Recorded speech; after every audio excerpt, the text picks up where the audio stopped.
ಸಾವಿರಾರು ವರ್ಷಗಳ ಹಿಂದೆ ನಮ್ಮ ಭೂಮಿ ಗ್ರಹದಲ್ಲಿ ಏಲಿಯನ್ಗಳು ವಾಸವನ್ನ ಮಾಡ್ತಿರ್ತವೆ. ಅಂಡ್ ಆ ಏಲಿಯನ್ಗಳ ಹತ್ರ ಜಿಯೋ ಕ್ರಿಸ್ಟಲ್ ಅನ್ನುವ ಒಂದು ಅಪಾರವಾದ ಶಕ್ತಿ ಕೂಡ ಇರುತ್ತೆ. ಅಂಡ್ ಈ ಶಕ್ತಿ ಯಾರ ಹತ್ರ ಇರುತ್ತೋ ಅವರು ಸಂಪೂರ್ಣ ಜಗತ್ತನ್ನ ಬೇಕಂದ್ರೆ ಕಂಟ್ರೋಲ್ ಅನ್ನ ಮಾಡಬಹುದು. ಬಟ್ ಆದ್ರೆ ಕೆಲವೊಂದಷ್ಟು ಏಲಿಯನ್ಗಳು ಈ ಜಿಯೋ ಕ್ರಿಸ್ಟಲ್ ಅನ್ನ ಅವರ ವಶಕ್ಕೆ ಪಡ್ಕೊಳ್ಳೋದಕ್ಕಾಗಿನೇ ನೋಡ್ತವೆ. ಆದ್ರೆ ಅದನ್ನ ರಕ್ಷಣೆ ಮಾಡ್ತಾ ಇರುವ ಏಲಿಯನ್ಗಳು ಕೆಟ್ಟ ಏಲಿಯನ್ಗಳನ್ನ ಸಂಹಾರ ಮಾಡಿ ಅವುಗಳ ದೇಹವನ್ನ ಸಮುದ್ರದ ಆಳದಲ್ಲಿ ಬಚ್ಚಿಟ್ಟು ಮಡುತ್ತಾರೆ. ಬಟ್ ಆದ್ರೆ ಇವಾಗ ಸಾವಿರಾರು ವರ್ಷಗಳಾದ ನಂತರ ಮತ್ತೆ ಆ ಸಮುದ್ರದ ಒಳಗಡೆ ಬಚ್ಚಿ ಮಡಗಿರುವ ದುಷ್ಟ ಏಲಿಯನ್ಗಳು ಮತ್ತೆ ಜೀವಂತವಾಗಿ ಬರುತ್ತೆ. ನಂತರ ಜಿಯೋ ಕ್ರಿಸ್ಟಲ್ ಅನ್ನವೇ ಕೂಡ ಮತ್ತೆ ತಮ್ಮ ವಶಕ್ಕೆನೆ ಪಡ್ಕೊಂಡು ನಮ್ಮ ಸಂಪೂರ್ಣವಾದ ಗ್ಯಾಲಕ್ಸಿಯನ್ನೇ ನಾಶ ಮಾಡೋದಕ್ಕಾಗಿನೇ ನೋಡ್ತವೆ. ಹೀಗಿರ್ಬೇಕಾದ್ರೆ ಆ ಜಿಯೋ ಕ್ರಿಸ್ಟಲ್ ಅನ್ನ ಕಾಪಾಡೋದಾದ್ರೆ ಯಾರು? ಆ ದುಷ್ಟ ಶಕ್ತಿಗಳು ನಿಜಕ್ಕೂ ಆ ಶಕ್ತಿಯನ್ನ ಪಡ್ಕೊಂಡು ನಮ್ಮ ಗ್ಯಾಲಕ್ಸಿಯನ್ನ ನಾಶವನ್ನ ಮಾಡ್ಬಿಡ್ತಾವ, ಇಲ್ಲ ಯಾರಾದ್ರೂ ಬಂದು ನಮ್ಮ ಜಗತ್ತನ್ನ ಕಾಪಾಡ್ತಾರ ಇಲ್ವಾ ಅನ್ನುವ ಒಂದು ಮೂವಿಯನ್ನೇ ನೋಡ್ತಾ ಇದೀವಿ. ಅಂದಾಗೆ ಇವತ್ತಿನ ನಮ್ಮ ಮೂವಿಯ ಹೆಸರು ಬಂದು ಪವರ್ ರೇಂಜರ್ಸ್ ಅಂತ. ಸೊ ವಿಡಿಯೋ ಮಾತ್ರ ನಾವು ಯೋಚನೆ ಕೂಡ ಮಾಡೋದಿಕ್ಕಾಗಲ್ಲ, ಆ ಲೆವೆಲ್ಗೆ ಸಖತ್ತಾಗಿದೆ. ಸೊ ಸ್ಕಿಪ್ ಅನ್ನ ಮಾಡದೆ ಕೊನೆವರೆಗೂ ನಮ್ಮ ಜೊತೆಯಾಗಿನೇ ನೋಡಿ. ಅಂಡ್ ನೀವಿನ್ನ ನಮ್ಮ ಚಾನೆಲ್ ನ ಸಬ್ಸ್ಕ್ರೈಬ್ ಮಾಡ್ಕೊಂಡಿಲ್ಲ ಅಂದ್ರೆ ಪಟಾಪಟ್ ಅಂತ ಸಬ್ಸ್ಕ್ರೈಬ್ ಮಾಡ್ಕೊಳ್ಳಿ. ಸರಿ ಓಕೆ, ಇನ್ನು ತಡವನ್ನ ಮಾಡದೆ ಇವತ್ತಿನ ಸ್ಟೋರಿ ಒಳಗಡೆಗೆ ಎಂಟ್ರಿ ಕೊಡೋಣ. ನಮ್ಮ ಕತೆ ಶುರುವಾಗೋದು ಸರಿಸುಮಾರು 55 ಮಿಲಿಯನ್ ಇಯರ್ ಗಳಿಗಿಂತ ಮುಂಚೆ. ಅಂಡ್ ಆ ಟೈಮ್ ನಲ್ಲಿ ನೋಡೋದಾದ್ರೆ ನಮ್ಮ ಗ್ರಹದ ಒಳಗಡೆ ಏಲಿಯನ್ಗಳು ವಾಸವಿದ್ದು ಬರ್ತಾ ಇದ್ದಾವೆ. ಅದು ಅಲ್ಲದೆ ಇವಾಗ ದೊಡ್ಡದಾಗಿನೇ ಏಲಿಯನ್ಗಳ ನಡುವೆ ಒಂದು ವಾರ್ ಕೂಡ ಸ್ಟಾರ್ಟ್ ಆಗ್ಬಿಟ್ಟಿದೆ. ಅಂಡ್ ಇದೇ ರೀತಿಯಾಗಿ ಒಂದು ದೊಡ್ಡ ಮಟ್ಟದ ವಾರ್ ನಡೀತಾ ಇರ್ಬೇಕಾದ್ರೆ ಒಂದು ರೆಡ್ ರೇಂಜರ್ ಅನ್ನ ನಮ್ಗೆ ತೋರಿಸ್ತಾರೆ. ಅಂಡ್ ಈ ರೆಡ್ ರೇಂಜರ್ ನ ರಿಯಲ್ ಆದ ಹೆಸರು ಬಂದು ಜಾರ್ಡನ್ ಅಂತ. ಅಂಡ್ ಇವರ ಕೆಲಸ ಏನು ಅಂದ್ರೆ ಸಂಪೂರ್ಣವಾದ ಜಗತ್ತನ್ನ ಪ್ರೊಟೆಕ್ಟ್ ಅನ್ನ ಮಾಡ್ಕೊಂಡು ಬರುದು. ಬಟ್ ಆದ್ರೆ ಇವ್ರು ಕೂಡ ಇವಾಗ ಸೋತೋಗುವ ಸಿಚುವೇಶನ್ ಗೆ ಬಂದ್ಬಿಟ್ಟಿದ್ದಾರೆ. ಅಂಡ್ ಇದೇ ರೀತಿ ಇರ್ಬೇಕಾದ್ರೆ ಯೆಲ್ಲೋ ರೇಂಜರು ತುಂಬಾನೇ ಗಾಯವಾಗಿ ಸಾಯುವ ಸಿಚುವೇಶನ್ ಗೆ ಬಂದಿದೆ. ಸೊ ಇವಾಗ ಯೆಲ್ಲೋ ರೇಂಜರು ತನ್ನ ಅಸಲಿಯಾದ ಏಲಿಯನ್ ರೂಪಕ್ಕೆ ಬಂದು ಕೊನೆಯದಾಗಿ ತನ್ನ ಪ್ರಾಣವನ್ನುವೇ ಕೂಡ ಬಿಟ್ಬಿಡುತ್ತೆ. ಅಂದ್ರೆ ಇವಾಗ ಎಲ್ಲಾ ರೇಂಜರ್ ಗಳಿವೆ ತೀರೋಗಿ ಕೊನೆಯದಾಗಿ ರೆಡ್ ರೇಂಜರ್ ಮಾತ್ರನೇ ಬದುಕಿರ್ತಾ ಇರೋದು. ನಮ್ಮ ಕೈಯಲ್ಲಿ ಯಾವ ರೇಂಜರ್ ಗಳನ್ನುವೇ ಕೂಡ ಕಾಪಾಡೋದಿಕ್ಕೆ ಆಗ್ಲೇ ಇಲ್ಲ. ನಿಜಕ್ಕೂ ನಾನು ಒಳ್ಳೆಯ ಲೀಡರ್ ಆಗೋದಿಕ್ಕೆ ಆಗ್ಲೇ ಇಲ್ಲ ಅಂತ ತುಂಬಾನೇ ಬೇಜಾರನ್ನ ಪಡ್ಕೊಳ್ತಿರುತ್ತೆ. ಅದು ಅಲ್ಲದೆ ಏಲಿಯನ್ಗಳು ಪವರ್ ರೇಂಜರ್ ಆಗಿ ಕನ್ವರ್ಟ್ ಆಗ್ಬೇಕು ಅಂದ್ರೆ ಕ್ರಿಸ್ಟಲ್ ಕಾಯಿನ್ ಅನ್ನುವ ಒಂದು ವಸ್ತು ಇವರಿಗೆ ಬೇಕಾಗುತ್ತೆ. ಸೊ ಇವಾಗ ಎಲ್ಲಾ ಪವರ್ ರೇಂಜರ್ ಗಳಿವೆ ತೀರೋಗ್ಬಿಟ್ಟಿದಾವೆ ಅಲ್ವಾ, ಆದ್ರಿಂದ ಅವರ ಸಂಪೂರ್ಣವಾದ ಶಕ್ತಿ ಕ್ರಿಸ್ಟಲ್ ಕಾಯಿನ್ ಆಗಿ ಕನ್ವರ್ಟ್ ಆಗುತ್ತೆ. ಅಂಡ್ ಇವಾಗ ನಮ್ಮ ರೆಡ್ ರೇಂಜರು ಎಲ್ಲಾ ಕಾಯಿನ್ ಗಳನ್ನ ಕಲೆಕ್ಟ್ ಅನ್ನ ಮಾಡ್ಕೊಂಡು ಒಂದು ಭೂಮಿ ಒಳಗಡೆ ಗುಂಡಿಯನ್ನ ತೋಡಿ ಎಲ್ಲವನ್ನ ಬಚ್ಚಿಟ್ಟು ಮಡಗುತ್ತೆ. ನಂತರ ಈ ರೆಡ್ ರೇಂಜರು ಆಲ್ಫಾಫೈ ಎನ್ನುವ ಒಂದು ಅಸಿಸ್ಟೆಂಟ್ ಅನ್ನ ಕರೆದು ಇವಾಗ ನಮ್ಮ ಸಂಪೂರ್ಣವಾದ ಜಗತ್ತು ನಾಶನೇ ಆಗ್ಬಿಟ್ಟಿದೆ. ಸೊ ನಾವು ಹೇಗಾದ್ರೂ ಮಾಡಿ ಕೊನೆ ಕ್ಷಣದಲ್ಲಾದ್ರೂ ತಡಿಲೇಬೇಕು ಅಂತ ಒಂದು ದೊಡ್ಡ ಮ್ಯೂಟಿರಾಯ್ಡ್ ಅನ್ನ ನಮ್ಮ ಭೂಮಿ ಗ್ರಹದ ಮೇಲೆ ಬೀಳ್ಸೋನೋದಾಗಿ ಆರ್ಡರ್ ಅನ್ನ ಕೊಡುತ್ತೆ. ಅಂಡ್ ಇದೇ ರೀತಿ ಇರ್ಬೇಕಾದ್ರೆ ರೀಟಾ ಅನ್ನುವ ಒಂದು ಪವರ್ ರೇಂಜರ್ ಇಲ್ಲಿಗೆ ಬಂದು ಅದೇ ಜಿಯೋ ಕ್ರಿಸ್ಟಲ್ ಅನ್ನುವ ಒಂದು ಮಹಾಶಕ್ತಿ ಇದೆ ಅಲ್ವಾ, ಸೊ ಅದನ್ನ ನನ್ಗೇನೆ ಕೊಡಿ ಅನ್ನೋದಾಗಿನೇ ಡಿಮ್ಯಾಂಡ್ ಅನ್ನ ಮಾಡ್ತಿರ್ತಾಳೆ. ಅಂದ್ರೆ ಇವಳು ಇಷ್ಟು ದೊಡ್ಡ ವಾರನ್ನ ಮಾಡಿರ್ತಾ ಇರೋದೇ ಆ ಜಿಯೋ ಕ್ರಿಸ್ಟಲ್ ಅನ್ನ ಪಡ್ಕೊಳ್ಳೋದಿಕ್ಕಾಗಿ. ಇವಾಗ ನನ್ಗೆ ಆ ಜಿಯೋ ಕ್ರಿಸ್ಟಲ್ ಅನ್ನ ಕೊಡ್ಲಿಲ್ಲ ಅಂದ್ರೆ ಸಂಪೂರ್ಣ ಜಗತ್ತನ್ನೇ ನಾಶವನ್ನ ಮಾಡ್ಬಿಡ್ತೀನಿ ಅಂತ ಬೆದರಿಕೆಯನ್ನ ಆಗ್ತಿರ್ಬೇಕಾದ್ರೆ ಅದೇ ಅಸಿಸ್ಟೆಂಟ್ ಗೆ ಒಂದು ದೊಡ್ಡ ಮ್ಯೂಟಿರೈಡ್ ಅನ್ನ ಭೂಮಿ ಮೇಲೆ ಬೀಳ್ಸುವಂತ ಆರ್ಡರ್ ಅನ್ನ ಕೊಟ್ಟಿತ್ತು ಅಲ್ವಾ. ಸೊ ಅದೇ ರೀತಿಯಾಗಿನೇ ಒಂದು ದೊಡ್ಡ ಮ್ಯೂಟಿರೈಡ್ ಬಂದು ಈ ಜಾಗಕ್ಕಾಗಿನೇ ಬೀಳುತ್ತೆ. ಅಂಡ್ ಆ ರೀತಿ ಬೀಳ್ಬೇಕಾದ್ರೆ ದೊಡ್ಡ ಪ್ರಮಾಣದಲ್ಲಿ ಬ್ಲಾಸ್ಟ್ ಅನ್ನೇ ಆಗೋದ್ರಿಂದ ಈ ಪವರ್ ರೇಂಜರ್ ಗಳ ಶಕ್ತಿಯಾಗಿರುವ ಕ್ರಿಸ್ಟೋ ಕಾಯಿನ್ ಗಳು ಭೂಮಿ ಒಳಗಡೆ ಸಿಕ್ಕಾಕೊಳ್ಳುತ್ತೆ. ನಂತರ ನಮ್ಮ ರೆಡ್ ರೇಂಜರ್ ನ ಜೊತೆಗೆ ಎಲ್ಲಾ ರೇಂಜರ್ ಗಳಿವೆ ತೀರೋಗ್ಬಿಡ್ತಾರೆ. ಅಂಡ್ ಈ ರೀಟಾ ಅನ್ನುವ ಗ್ರೀನ್ ರೇಂಜರ್ ಬಂದಿದ್ಲು ಅಲ್ವಾ, ಇವಳು ಕೂಡ ಸಮುದ್ರದ ಆಳಕ್ಕೆ ಹೋಗಿನೇ ಸಿಕ್ಕಾಕೊಂಡ್ಬಿಡ್ತಾಳೆ. ಅಂಡ್ ಇಲ್ಲಿಗೆ ಸೀನನ್ನ ಕಟ್ ಮಾಡಿ ಸಾವಿರಾರು ವರ್ಷಗಳ ನಂತರವಾಗಿ ಅಂದ್ರೆ ಇವಾಗಿನ ಪ್ರೆಸೆಂಟ್ ಸಿಚುವೇಶನ್ ಗೆನೆ ನಮ್ಮ ಸ್ಟೋರಿ ಶಿಫ್ಟ್ ಆಗುತ್ತೆ. ಹಾಗೆ ಜೀಸನ್ ಅನ್ನುವ ನಮ್ಮ ಹೀರೋವನ್ನ ತೋರಿಸ್ಬೇಕಾದ್ರೆ ಇವನೊಂದು ಯಾವಾಗ್ಲೂ ಬರೀ ತರ್ಲೆ ಕೆಲ್ಸಗಳನ್ನೇ ಮಾಡಿ ಬರ್ತಿದ್ದಾನೆ. ಅಂಡ್ ಇವಾಗ್ಲೂ ಕೂಡ ಒಂದು ಲಾಕರ್ ನ ಹತ್ರವಾಗಿನೇ ಬಂದು ಒಂದು ಹಸುವನ್ನ ಆ ಜಾಗದಿಂದಾನೇ ಓಡಿಸೋದಕ್ಕಾಗಿ ಟ್ರೈ ಅನ್ನ ಮಾಡ್ತಾನೆ. ಬಟ್ ಆದ್ರೆ ಪೊಲೀಸ್ನವರಿಗೆ ಈ ವಿಷಯ ಬಂದು ಇವನನ್ನ ಹಿಡ್ಕೊಳ್ಳೋದಕ್ಕಾಗಿ ಬರ್ಬೇಕಾದ್ರೆ ಫ್ರೆಂಡ್ ನ ಜೊತೆಯಾಗಿ ಸೇರಿ ಕಾರನ್ನ ಓಡಿಸ್ಕೊಂಡು ಎಸ್ಕೇಪ್ ಆಗೋದಿಕ್ಕಾಗಿ ನೋಡ್ಬಿಡ್ತಾನೆ. ಸದ್ಯ ಪೊಲೀಸ್ ಅವರಿಂದ ಬಚಾವಾಗಿ ಎಸ್ಕೇಪ್ ಆಗ್ತಿದೀವಲ್ಲ ಅಂತ ಫಾಸ್ಟ್ ಆಗಿನೇ ಬರ್ತಿರ್ಬೇಕಾದ್ರೆ ಒಂದು ಸಿಚುವೇಶನ್ ಅಲ್ಲಿ ದೊಡ್ಡ ಆಕ್ಸಿಡೆಂಟ್ ಅನ್ನೇ ಆಗ್ಬಿಡುತ್ತೆ. ಅಂಡ್ ಇದ್ರಿಂದ ಇವನು ರಿಕವರಿ ಆಗೋದಿಕ್ಕೆ ಸರಿಸುಮಾರು 1 ತಿಂಗಳನ್ನೇ ಹಿಡಿಯುತ್ತೆ. ನಂತರ ಸ್ವಲ್ಪ ರಿಕವರಿ ಆಗ್ಬೇಕಾದ್ರೆ ಇವನ ಫಾದರ್ ಸ್ಕೂಲಿನ ಹತ್ರಕ್ಕಾಗಿನೇ ಕರ್ಕೊಂಡು ಬಂದು ಬಿಡ್ತಾರೆ. ಬಟ್ ಆದ್ರೆ ನಮ್ಮ ಜೀಸೋನು ಒಂದು ಇಲ್ಲಿಗಲ್ ಕೆಲಸವನ್ನ ಮಾಡ್ಬಿಟ್ಟಿದ್ದಾನೆ ಅಲ್ವಾ, ಆದ್ರಿಂದ ಪೊಲೀಸ್ನವರು ಒಂದು ಮಾನಿಟರ್ ಡಿವೈಸ್ ಅನ್ನ ಇವನ ಕಾಲಿಗೆನೆ ಅಟ್ಯಾಚ್ ಅನ್ನ ಮಾಡಿದ್ದಾರೆ. ಅಂದ್ರೆ ಇವನು ಈ ಸಿಟಿಯನ್ನ ಬಿಟ್ಟು ಹೊರಗಡೆ ಯಾವುದೇ ಕಾರಣಕ್ಕೂ ಹೋಗೋ ಹಾಗಿಲ್ಲ. ಹಾಗೆ ಇವನು ಎಲ್ಲೇ ಹೋದ್ರೂ ಕೂಡ ಇದರ ಲೊಕೇಶನ್ ಪೊಲೀಸ್ ಅವರಿಗೆ ಸಿಗ್ತಾನೆ ಇರುತ್ತೆ. ನೆಕ್ಸ್ಟ್ ನಮ್ಮ ಹೀರೋ ಸ್ಕೂಲಿಗೆ ವಾಪಸ್ ಬಂದು ಕ್ಲಾಸಿನಲ್ಲಿ ಕುಳಿತಿರ್ಬೇಕಾದ್ರೆ ಮಿಕ್ಕಿರೋ ಸ್ಟೂಡೆಂಟ್ ಗಳು ಬೆಲ್ಲಿ ಅನ್ನುವ ಒಂದು ಹುಡುಗನನ್ನ ಟೀಸ್ ಮಾಡಿ ರ್ಯಾಗಿಂಗ್ ಅನ್ನ ಮಾಡ್ತಿರ್ತಾರೆ. ಅಂಡ್ ಇದನ್ನ ನೋಡುವ ನಮ್ಮ ಹೀರೋಗಂತೂ ಸ್ವಲ್ಪ ಕೂಡ ತಡ್ಕೊಳ್ಳೋದಿಕ್ಕೇನೆ ಆಗ್ದಿರಾ ಆ ಬೆಲ್ಲಿ ಅನ್ನೋ ಹುಡುಗನಿಗೆ ಟಾರ್ಚರ್ ಅನ್ನ ಕೊಟ್ಟಿ ಬರ್ತಿದ್ರು ಅಲ್ವಾ. ಆ ಹುಡುಗನ ಕಾಪಾಡಕ್ಕೆ ಒಂದು ಬೋಧಿಯನ್ನ ಕೊಟ್ಟು ಇನ್ನೊಂದ್ಸಲ ಈ ರೀತಿ ಮಾಡಿದ್ರೆ ನಿನ್ನ ಪ್ರಾಣವನ್ನೇ ತೆಗಿತೀನಿ ಅಂತ ಬೆದರಿಕೆಯನ್ನುವೆ ಆಗ್ತಾನೆ. ಅಂಡ್ ಇದೇ ರೀತಿ ಇವರು ಜಗಳವನ್ನ ಮಾಡ್ಕೋತಿರ್ಬೇಕಾದ್ರೆ ಪ್ರೊಫೆಸರ್ ಕೂಡ ಒಳಗಡೆ ಬರ್ತಾರೆ. ಅಷ್ಟೇ ಪ್ರೊಫೆಸರ್ ಒಳಗಡೆ ಬರ್ಬೇಕಾದ್ರೆ ಗಿಂಬರ್ಲಿ ಅನ್ನುವ ಒಂದು ಹುಡುಗಿ ಸ್ವಲ್ಪ ಗಾಬರಿಯಾಗಿನೇ ವಾಶ್ರೂಮ್ ಕಡೆಗೆ ಎದ್ದು ಬಂದ್ಬಿಡ್ತಾಳೆ. ಆಕ್ಚುಲ್ ಆಗಿ ಗಿಂಬರ್ಲಿ ಏನಿಗೆ ಇವಾಗ ಗಾಬರಿಯಾಗಿದ್ದಾಳೆ ಅಂದ್ರೆ ಇವಳ ಹುಡುಗಿಯರ ಗ್ರೂಪ್ ಮತ್ತೊಂದು ಗ್ಯಾಂಗ್ ನ ಜೊತೆ ಜಗಳವನ್ನ ಮಾಡ್ಕೊಂಡ್ಬಿಟ್ಟಿದ್ದಾರೆ. ಸೊ ಅದೇ ಕಾರಣಕ್ಕೆ ಇವಳು ಸ್ವಲ್ಪ ಭಯವನ್ನ ಪಡ್ಕೊಂಡು ಗಾಬರಿಯಾಗಿದ್ದಾಳೆ. ನೆಕ್ಸ್ಟ್ ನಮ್ಮ ಜೀಸನು ಅವನ ಕ್ಲಾಸ್ ಅನ್ನ ಮುಗಿಸ್ಕೊಂಡು ವಾಪಸ್ಸು ಮನೆ ಕಡೆಗೆ ಬರ್ತಿರ್ಬೇಕಾದ್ರೆ ಇವಾಗ ಬೆಲ್ಲಿ ಅನ್ನುವ ಹುಡುಗನಿಗೆ ಹೆಲ್ಪ್ ಅನ್ನ ಮಾಡಿಕೊಟ್ಟಿದ್ದಲ್ವಾ. ಸೊ ಇವಾಗ ಅದೇ ಹುಡುಗ ನಮ್ಮ ಹೀರೋವನ್ನ ನನ್ನ ಮನೆಗೆ ಬಾ ಅನ್ನೋದಾಗಿ ಇನ್ವೈಟ್ ಮಾಡ್ತಾನೆ. ಆದ್ರೆ ನಮ್ಮ ಹೀರೋವಿನ ಕಾಲಲ್ಲಿ ಒಂದು ಡಿವೈಸ್ ಅನ್ನ ಹಾಕಿರೋದ್ರಿಂದ ನಾನು ಈ ಜಾಗವನ್ನ ಬಿಟ್ಟು ಹೊರಗಡೆ ಬಂದ್ರೆ ಪೊಲೀಸ್ನವರಿಗೆ ಲೊಕೇಶನ್ ಎಲ್ಲ ಗೊತ್ತಾಗ್ಬಿಡುತ್ತೆ. ಸೊ ನನ್ನಿಂದ ನಿನ್ಗೂ ಕೂಡ ತೊಂದ್ರೆ ಆಗುತ್ತೆ ಅನ್ನೋದಾಗಿ ಹೇಳ್ಬೇಕಾದ್ರೆ ಆ ಬೆಲ್ಲಿ ಅನ್ನುವ ಹುಡುಗ ನಿನ್ಗೆ ಯಾವುದೇ ರೀತಿಯ ಪ್ರಾಬ್ಲಮ್ ಆಗದಿರುವ ಹಾಗೆ ನಾನು ನೋಡ್ಕೊಳ್ತೀನಿ. ಅಂಡ್ ನಿನ್ನಿಂದ ನನ್ಗೆ ಒಂದು ಚಿಕ್ಕದಾದ ಕೆಲ್ಸ ಆಗ್ಬೇಕಿದೆ, ನನ್ನ ಜೊತೆಯಾಗಿ ಬಾ ಅನ್ನೋದಾಗಿ ಕರೀತಾನೆ. ಬಟ್ ಆದ್ರೆ ನಮ್ ಹೀರೋ ಅದೆಲ್ಲ ಆಗೋದಿಲ್ಲ ಅಂತ ಸೈಲೆಂಟ್ ಆಗಿನೇ ಮನೆ ಕಡೆಗಾಗಿ ವಾಪಸ್ ಬಂದ್ಬಿಡ್ತಾನೆ. ಅಂಡ್ ನಮ್ಮ ಹೀರೋ ಯಾವಾಗ ಅವನ ಮನೆಗೆ ಬರುತ್ತೋ ಸ್ವಲ್ಪ ಬ್ಯಾಡ್ ಆಗಿ ಫೀಲ್ ಆಗುತ್ತೆ. ಸೊ ನಾವು ಆ ಬೆಲ್ಲಿಯ ಮಾತನ್ನ ಒಮ್ಮೆ ಆದ್ರೂ ಕೇಳ್ಬೇಕಿತ್ತು. ಸೊ ಅವನ ಮನೆಗೆ ಹೋಗಿ ನೋಡೋಣ ಅನ್ನೋದಾಗಿ ಸೈಕಲ್ ಅನ್ನ ಎತ್ಕೊಂಡು ಸೀದಾ ಬೆಲ್ಲಿ ಅವನ ಮನೆಗೆನೆ ಬಂದು ರೀಚ್ ಆಗ್ತಾನೆ. ಬಟ್ ಆದ್ರೆ ನಮ್ಮ ಲೊಕೇಶನ್ ಬಗ್ಗೆ ಪೊಲೀಸ್ನವರಿಗೆ ಏನಾದ್ರೂ ಗೊತ್ತಾಗ್ಬಿಡುತ್ತೋ ಅನ್ನೋದಾಗಿ ತುಂಬಾನೇ ಟೆನ್ಷನ್ ಆಗ್ಬೇಕಾದ್ರೆ ಇದನ್ನ ನೋಡುವ ಬೆಲ್ಲಿ ಫಟಾಫಟ್ ಅಂತ ಅವನ ಲ್ಯಾಬ್ ನ ಒಳಗಡೆಗಾಗಿನೇ ಕರ್ಕೊಂಡು ಬಂದು ಆ ಡಿವೈಸ್ ಅನ್ನ ಇವನ ಲ್ಯಾಪ್ಟಾಪ್ ನ ಮುಖಾಂತರ ಹ್ಯಾಂಡಲ್ ಅನ್ನ ಮಾಡಿ ಅದರ ಲೊಕೇಶನ್ ಅನ್ನ ಚೇಂಜ್ ಮಾಡ್ತಾನೆ. ನಂತರ ಇವಾಗ ನಮ್ಮ ಬೆಲ್ಲಿ ಒಂದು ಚಿಕ್ಕದಾದ ಕೆಲ್ಸ ಆಗ್ಬೇಕಿತ್ತು ನಿನ್ನಿಂದ ಅಂತ ಕೇಳಿದ ಅಲ್ವಾ. ಸೊ ಏನು ಆ ಕೆಲ್ಸ ಅಂತ ನಮ್ಮ ಹೀರೋ ಕೂಡ ಕೇಳ್ಬೇಕಾದ್ರೆ ಸೀದಾ ನಮ್ಮ ಹೀರೋವನ್ನ ಕರ್ಕೊಂಡು ಒಂದು ಗೋಲ್ಡ್ ಮೈನಿಂಗ್ ನಡೆಯುವ ಜಾಗಕ್ಕಾಗಿನೇ ಬರ್ತಾನೆ. ಬಟ್ ಆದ್ರೆ ಈ ಜಾಗಕ್ಕೆ ಯಾರಿಗೂ ಕೂಡ ಅಲೌಡ್ ಅನ್ನ ಮಾಡಿರ್ತಾ ಇಲ್ಲ. ಆದ್ರಿಂದ ಇವರು ಕತ್ತಲೆಯ ಟೈಮ್ ನಲ್ಲಿ ಜಾಗಕ್ಕಾಗಿನೇ ಬಂದು ತಲುಪಿದ್ದಾರೆ. ಅಂಡ್ ಈ ಜಾಗಕ್ಕೆ ಈ ಬೆಲ್ಲಿ ಏನಕ್ಕಾಗಿ ಕರ್ಕೊಂಡು ಬಂದಿದ್ದಾನೆ ಅಂದ್ರೆ ತುಂಬಾನೇ ವರ್ಷಗಳಿಂದ ಈ ಜಾಗದಲ್ಲಿ ನಮ್ಮ ಬೆಲ್ಲಿ ಯಾವ್ದೋ ರಿಸರ್ಚ್ ಅನ್ನ ಮಾಡಿ ಬರ್ತಾ ಇದ್ದಾನೆ. ಅಂಡ್ ಒಂದು ವಸ್ತುವಿನ ಬಗ್ಗೆ ನಾನು ಈ ಜಾಗದಲ್ಲಿ ಹುಡುಕಿ ಬರ್ತಿದ್ದೀನಿ. ಸೊ ಅದು ಸಿಗುತ್ತಾ ಇಲ್ವಾ ಅನ್ನೋದಾಗಿ ರಿಸರ್ಚ್ ಅನ್ನ ಮಾಡ್ತಾ ಇದ್ದೀನಿ ಅಂತ ಎಲ್ಲವನ್ನ ಹೇಳ್ಕೊತಾನೆ. ಅದು ಅಲ್ಲದೆ ಇನ್ನು ಕೆಲವೇ ದಿನಗಳಲ್ಲಿ ಮೈನಿಂಗ್ ಜಾಗವನ್ನ ಬ್ಲಾಸ್ಟ್ ಅನ್ನ ಮಾಡೋದ್ರಲ್ಲಿದ್ದಾರೆ. ಅಷ್ಟರ ಒಳಗಡೆ ನನ್ಗೆ ಬೇಕಾಗಿರುವ ವಸ್ತುವನ್ನ ನಾನು ಹುಡುಕಿಲ್ಲ ಅಂದ್ರೆ ಎಲ್ಲ ಕೂಡ ಧ್ವಂಸವಾಗಿ ಕೈತಪ್ಪಿ ಹೋಗ್ಬಿಡುತ್ತೆ ಅನ್ನೋದಾಗಿನವೇ ಹೇಳ್ಕೊತಿರ್ತಾನೆ.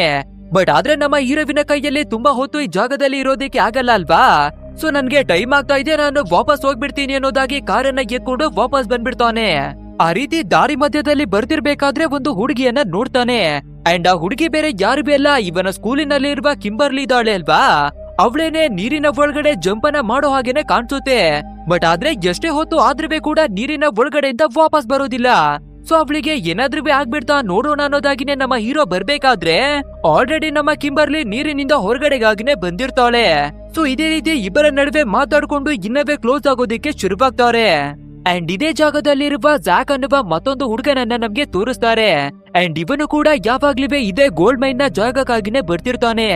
ಯಾಕಂದ್ರೆ ಟ್ರೀನಿ ಅನ್ನುವ ಮತ್ತೊಂದು ಹುಡುಗಿ ಇದೇ ಜಾಗಕ್ಕೆ ಬಂದು ಯೋಗವನ್ನ ಮಾಡ್ತಿರ್ತಾಳೆ. ಸೊ ಅವಳಿಗೆ ಕಾಳನ್ನ ಹಾಕೋದಿಕ್ಕಾಗಿನೇ ಈ ಜಾಗಕ್ಕೆ ಬಂದು ಯಾವಾಗ್ಲೂ ಜೊಲ್ಲೆನ ಸುರಿಸ್ಕೊಂಡು ನಿಂತಿರ್ತಾನೆ. ಅದು ಅಲ್ಲದೆ ನಮ್ಮ ಬೆಲ್ಲಿ ಗೋಲ್ಡ್ ಮೈನ್ ನ ಒಳಗಡೆ ಏನಿದೆ ಅಂತ ತಿಳ್ಕೊಬೇಕು ಅನ್ನೋದಾಗಿ ಬಂದಿದ್ದಲ್ವಾ. ಸೊ ಇವಾಗ ಒಂದು ಚಿಕ್ಕ ಡೈನಮೈಟ್ ಅನ್ನ ಇಟ್ಟು ಆ ಜಾಗದಲ್ಲಿ ಬ್ಲಾಸ್ಟ್ ಅನ್ನ ಮಾಡ್ಬಿಡ್ತಾನೆ. ಆದ್ರಿಂದ ಆ ಶಬ್ದವನ್ನ ಕೇಳಿಸ್ಕೊಳ್ಳುವ ನಮ್ಮ ಹೀರೋ ಮತ್ತೆ ಕಿಂಬರ್ಲಿ ಹಾಗೆ ಈ ಜಾಕ್ ಅನ್ನುವ ಹುಡುಗ ಮತ್ತೆ ಟ್ರೀಬಿ ಅನ್ನುವ ಹುಡುಗಿ ಇದ್ದಾಳೆ ಅಲ್ವಾ. ಸೊ ಎಲ್ರು ಕೂಡ ಸೌಂಡ್ ಅನ್ನ ಕೇಳಿಸ್ಕೊಂಡು ಗೋಲ್ಡ್ ಮೈನ್ ನ ಒಳಗಡೆಗಾಗಿನೇ ಬಂದ್ಬಿಡ್ತಾರೆ. ಅಂಡ್ ಒಳಗಡೆ ಬಂದು ನೋಡ್ಬೇಕಾದ್ರೆ ಒಂದು ಚಿಕ್ಕದಾಗಿರುವ ಕಲ್ಲು ಪುಡಿ ಪುಡಿಯಾಗಿ ಕೆಳಗಡೆ ಬೀಳುತ್ತೆ. ಅಂಡ್ ಆ ಕಲ್ಲಿನ ಹಿಂದೆ ಒಂದು ದೊಡ್ಡದಾದ ಗ್ರೀನ್ ಕಲರ್ ನ ಕ್ರಿಸ್ಟಲ್ ಇರೋದು ಇವರ ಕಣ್ಣಿಗೆ ಬೀಳುತ್ತೆ. ಅಂಡ್ ಆ ಕ್ರಿಸ್ಟಲ್ ನ ಒಳಗಡೆ ತುಂಬಾನೇ ಮ್ಯಾಜಿಕ್ ಪವರ್ ನ ಹಾಗೆ ಹೊಳಿತಾ ಇರುವ 5 ವಿಭಿನ್ನವಾದ ಚಿಕ್ಕ ಚಿಕ್ಕ ಕ್ರಿಸ್ಟಲ್ ಗಳು ಇವರ ಕಣ್ಣಿಗೆನೆ ಕಾಣಿಸುತ್ತೆ. ಸೊ ಏನಿದು ಇಷ್ಟೊಂದು ಹೊಳಿತಾ ಇದೆಯಲ್ಲ ಅಂತ 5 ಜನರೇ ಕೂಡ ಒಂದೊಂದು ಕ್ರಿಸ್ಟಲ್ ಅನ್ನ ಅವರ ಕೈಗೆನೆ ಎತ್ಕೋತಾರೆ. ಅಂಡ್ ಈ ಕ್ರಿಸ್ಟಲ್ ಗಳು ಬೇರೆ ಏನುವೆ ಅಲ್ಲ, ಅದೇ ಓಪನಿಂಗ್ ಸೀನ್ ನಲ್ಲಿ ರೆಡ್ ರೇಂಜರ್ ಎಲ್ಲಾ ರೇಂಜರ್ ಗಳ ಕ್ರಿಸ್ಟಲ್ ಕಾಯಿನ್ ಗಳನ್ನ ಭೂಮಿ ಒಳಗಡೆ ಗುಂಡಿ ತೋಡಿ ಬಚ್ಚಿಟ್ಟಿದ್ದಲ್ವಾ, ಅದೇ ಪವರ್ ರೇಂಜರ್ ನ ಕ್ರಿಸ್ಟಲ್ ಕಾಯಿನ್ ಗಳಾಗಿದ್ದಾವೆ. ಅಂಡ್ ಇವಾಗ ಬೇರೆ ಈ ಬೆಲ್ಲಿ ಒಂದು ದೊಡ್ಡದಾದ ಬ್ಲಾಸ್ಟ್ ಅನ್ನ ಮಾಡಿರೋದ್ರಿಂದ ಆ ಸೌಂಡು ಪೊಲೀಸ್ನವರಿಗೂ ಕೂಡ ಕೇಳಿಸಿ ಈ ಜಾಗದಲ್ಲಿ ಯಾರೋ ಇದಾರೆ ಅನ್ನೋದಾಗಿನೇ ತಿಳ್ಕೊಂಡು ಸೀದಾ ಇದೇ ಜಾಗದ ಕಡೆಗಾಗಿನೇ ಬಂದ್ಬಿಡ್ತಾ ಇದ್ದಾರೆ. ಅಂಡ್ ಇದನ್ನ ನೋಡುವ ನಮ್ಮ ಹೀರೋ ಬೆಲ್ಲಿಯನ್ನ ಕಾರಿನ ಒಳಗಡೆ ಕೂರಿಸ್ಕೊಂಡು ಎಸ್ಕೇಪ್ ಆಗೋದಿಕ್ಕಾಗಿ ನೋಡ್ತಾನೆ. ಬಟ್ ಆದ್ರೆ ನಮ್ಮ ಕಿಂಬರ್ಲಿ ಮತ್ತೆ ಟ್ರೀಬಿ ಇವರು ಕೂಡ ಓಡೋದಿಕ್ಕಾಗಿ ನೋಡ್ತಿರ್ಬೇಕಾದ್ರೆ ಅವರನ್ನವೇ ಕೂಡ ಕಾರಿನ ಒಳಗಡೆ ಹತ್ತಿಸ್ಕೊಂಡು ಲಿಫ್ಟ್ ಅನ್ನ ಕೊಡೋದಿಕ್ಕಾಗಿನೇ ನೋಡ್ತಾರೆ. ಅಂಡ್ ಮುಂದೆ ಟ್ರಾವೆಲ್ ಅನ್ನ ಮಾಡಿ ಬರ್ತಿರ್ಬೇಕಾದ್ರೆ ಜಾಕ್ ಅನ್ನವೇ ಕೂಡ ಕಾರಿನ ಒಳಗಡೆ ಹತ್ತಿಸ್ಕೊಂಡು ನಮ್ಮ ಪೂರ್ತಿಯಾದ ಟೀಮೇನೆ ಈ ಜಾಗದಿಂದ ಎಸ್ಕೇಪ್ ಆಗಿನೇ ಹೊರಟು ಬರ್ತಾರೆ. ಸೊ ಇವರು ಟ್ರಾವೆಲ್ ಅನ್ನ ಮಾಡಿ ಬರ್ತಾ ಇರ್ಬೇಕಾದ್ರೆ ಇವರ ಎದುರುಗಡೆ ಒಂದು ರೈಲ್ವೆ ಟ್ರ್ಯಾಕ್ ಇದೆ. ಅಂಡ್ ಇದೇ ಟೈಮಿಗೆ ಸರಿಯಾಗಿ ಆಪೋಸಿಟ್ ನ ಕಡೆಯಿಂದ ಟ್ರೈನ್ ಕೂಡ ಬರ್ತಿರುತ್ತೆ. ಸೊ ಇವರು ಫುಲ್ ಸ್ಪೀಡ್ ನಲ್ಲಿ ಬರ್ತಾ ಇರೋದ್ರಿಂದ ಸಡನ್ ಆಗಿ ಕಾರನ್ನವೇ ಕೂಡ ನಿಲ್ಸೋದಿಕ್ಕೆ ಆಗಲ್ಲ. ಅಂಡ್ ಆ ಕಡೆ ನೋಡಿದ್ರೆ ಟ್ರೈನ್ ಕೂಡ ಬಂದ್ಬಿಡ್ತಾ ಇದೆ. ಸೊ ಆದಷ್ಟು ಬೇಗ ನಮ್ಮ ಕಾರು ಈ ಟ್ರ್ಯಾಕ್ ಅನ್ನ ದಾಟಿ ಬಿಡ್ಲಿ ಅನ್ನೋದಾಗಿ ಎಲ್ಲರಿಗೂ ವಿಷಯನ ಕೇಳ್ಕೊತಿರ್ತಾರೆ. ಬಟ್ ಆದ್ರೆ ಒಂದು ಕ್ಷಣದಲ್ಲಿ ನಮ್ಮ ಕಾರು ಮತ್ತೆ ಆ ಟ್ರೈನ್ ಎರಡು ಕೂಡ ಡ್ಯಾಶ್ ಆಗ್ಬಿಡುತ್ತೆ. ಅಂಡ್ ಇಲ್ಲಿಗೆ ಸೀನ್ ಅನ್ನ ಕಟ್ ಮಾಡಿ ನಮ್ಮ ಜೀಸನ್ ಅವನ ಫಾದರ್ ಅನ್ನ ತೋರಿಸ್ತಾರೆ.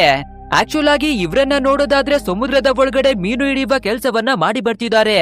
ಸೊ ಇವಾಗ್ಲೂ ಕೂಡ ಅದೇ ರೀತಿಯಾಗಿ ಮೀನನ್ನ ಹಿಡಿಯೋದಿಕ್ಕಾಗಿ ಬಂದಿರ್ಬೇಕಾದ್ರೆ ದೊಡ್ಡ ಗಾತ್ರದಲ್ಲಿ ತೂಫಾನು ಚಂಡಮಾರುತ ಎಲ್ಲನವೇ ಬರ್ತಿರುತ್ತೆ. ಆದ್ರೂ ಕೂಡ ಇವತ್ತು ನಾವು ಮೀನನ್ನ ಹಿಡ್ಕೊಂಡು ಹೋಗ್ಲೇಬೇಕು ಅಂತ ಬಿಟ್ಟಿರುವ ಬಲೆಯಲ್ಲಿ ಎಷ್ಟು ಮೀನುಗಳು ಸಿಕ್ಕಾಕೊಂಡಿದ್ದಾವೋ ಮೊದಲು ಅದನ್ನ ತೆಗೆಯೋಣ ಅನ್ನೋದಾಗಿನೇ ನೋಡ್ತಾರೆ.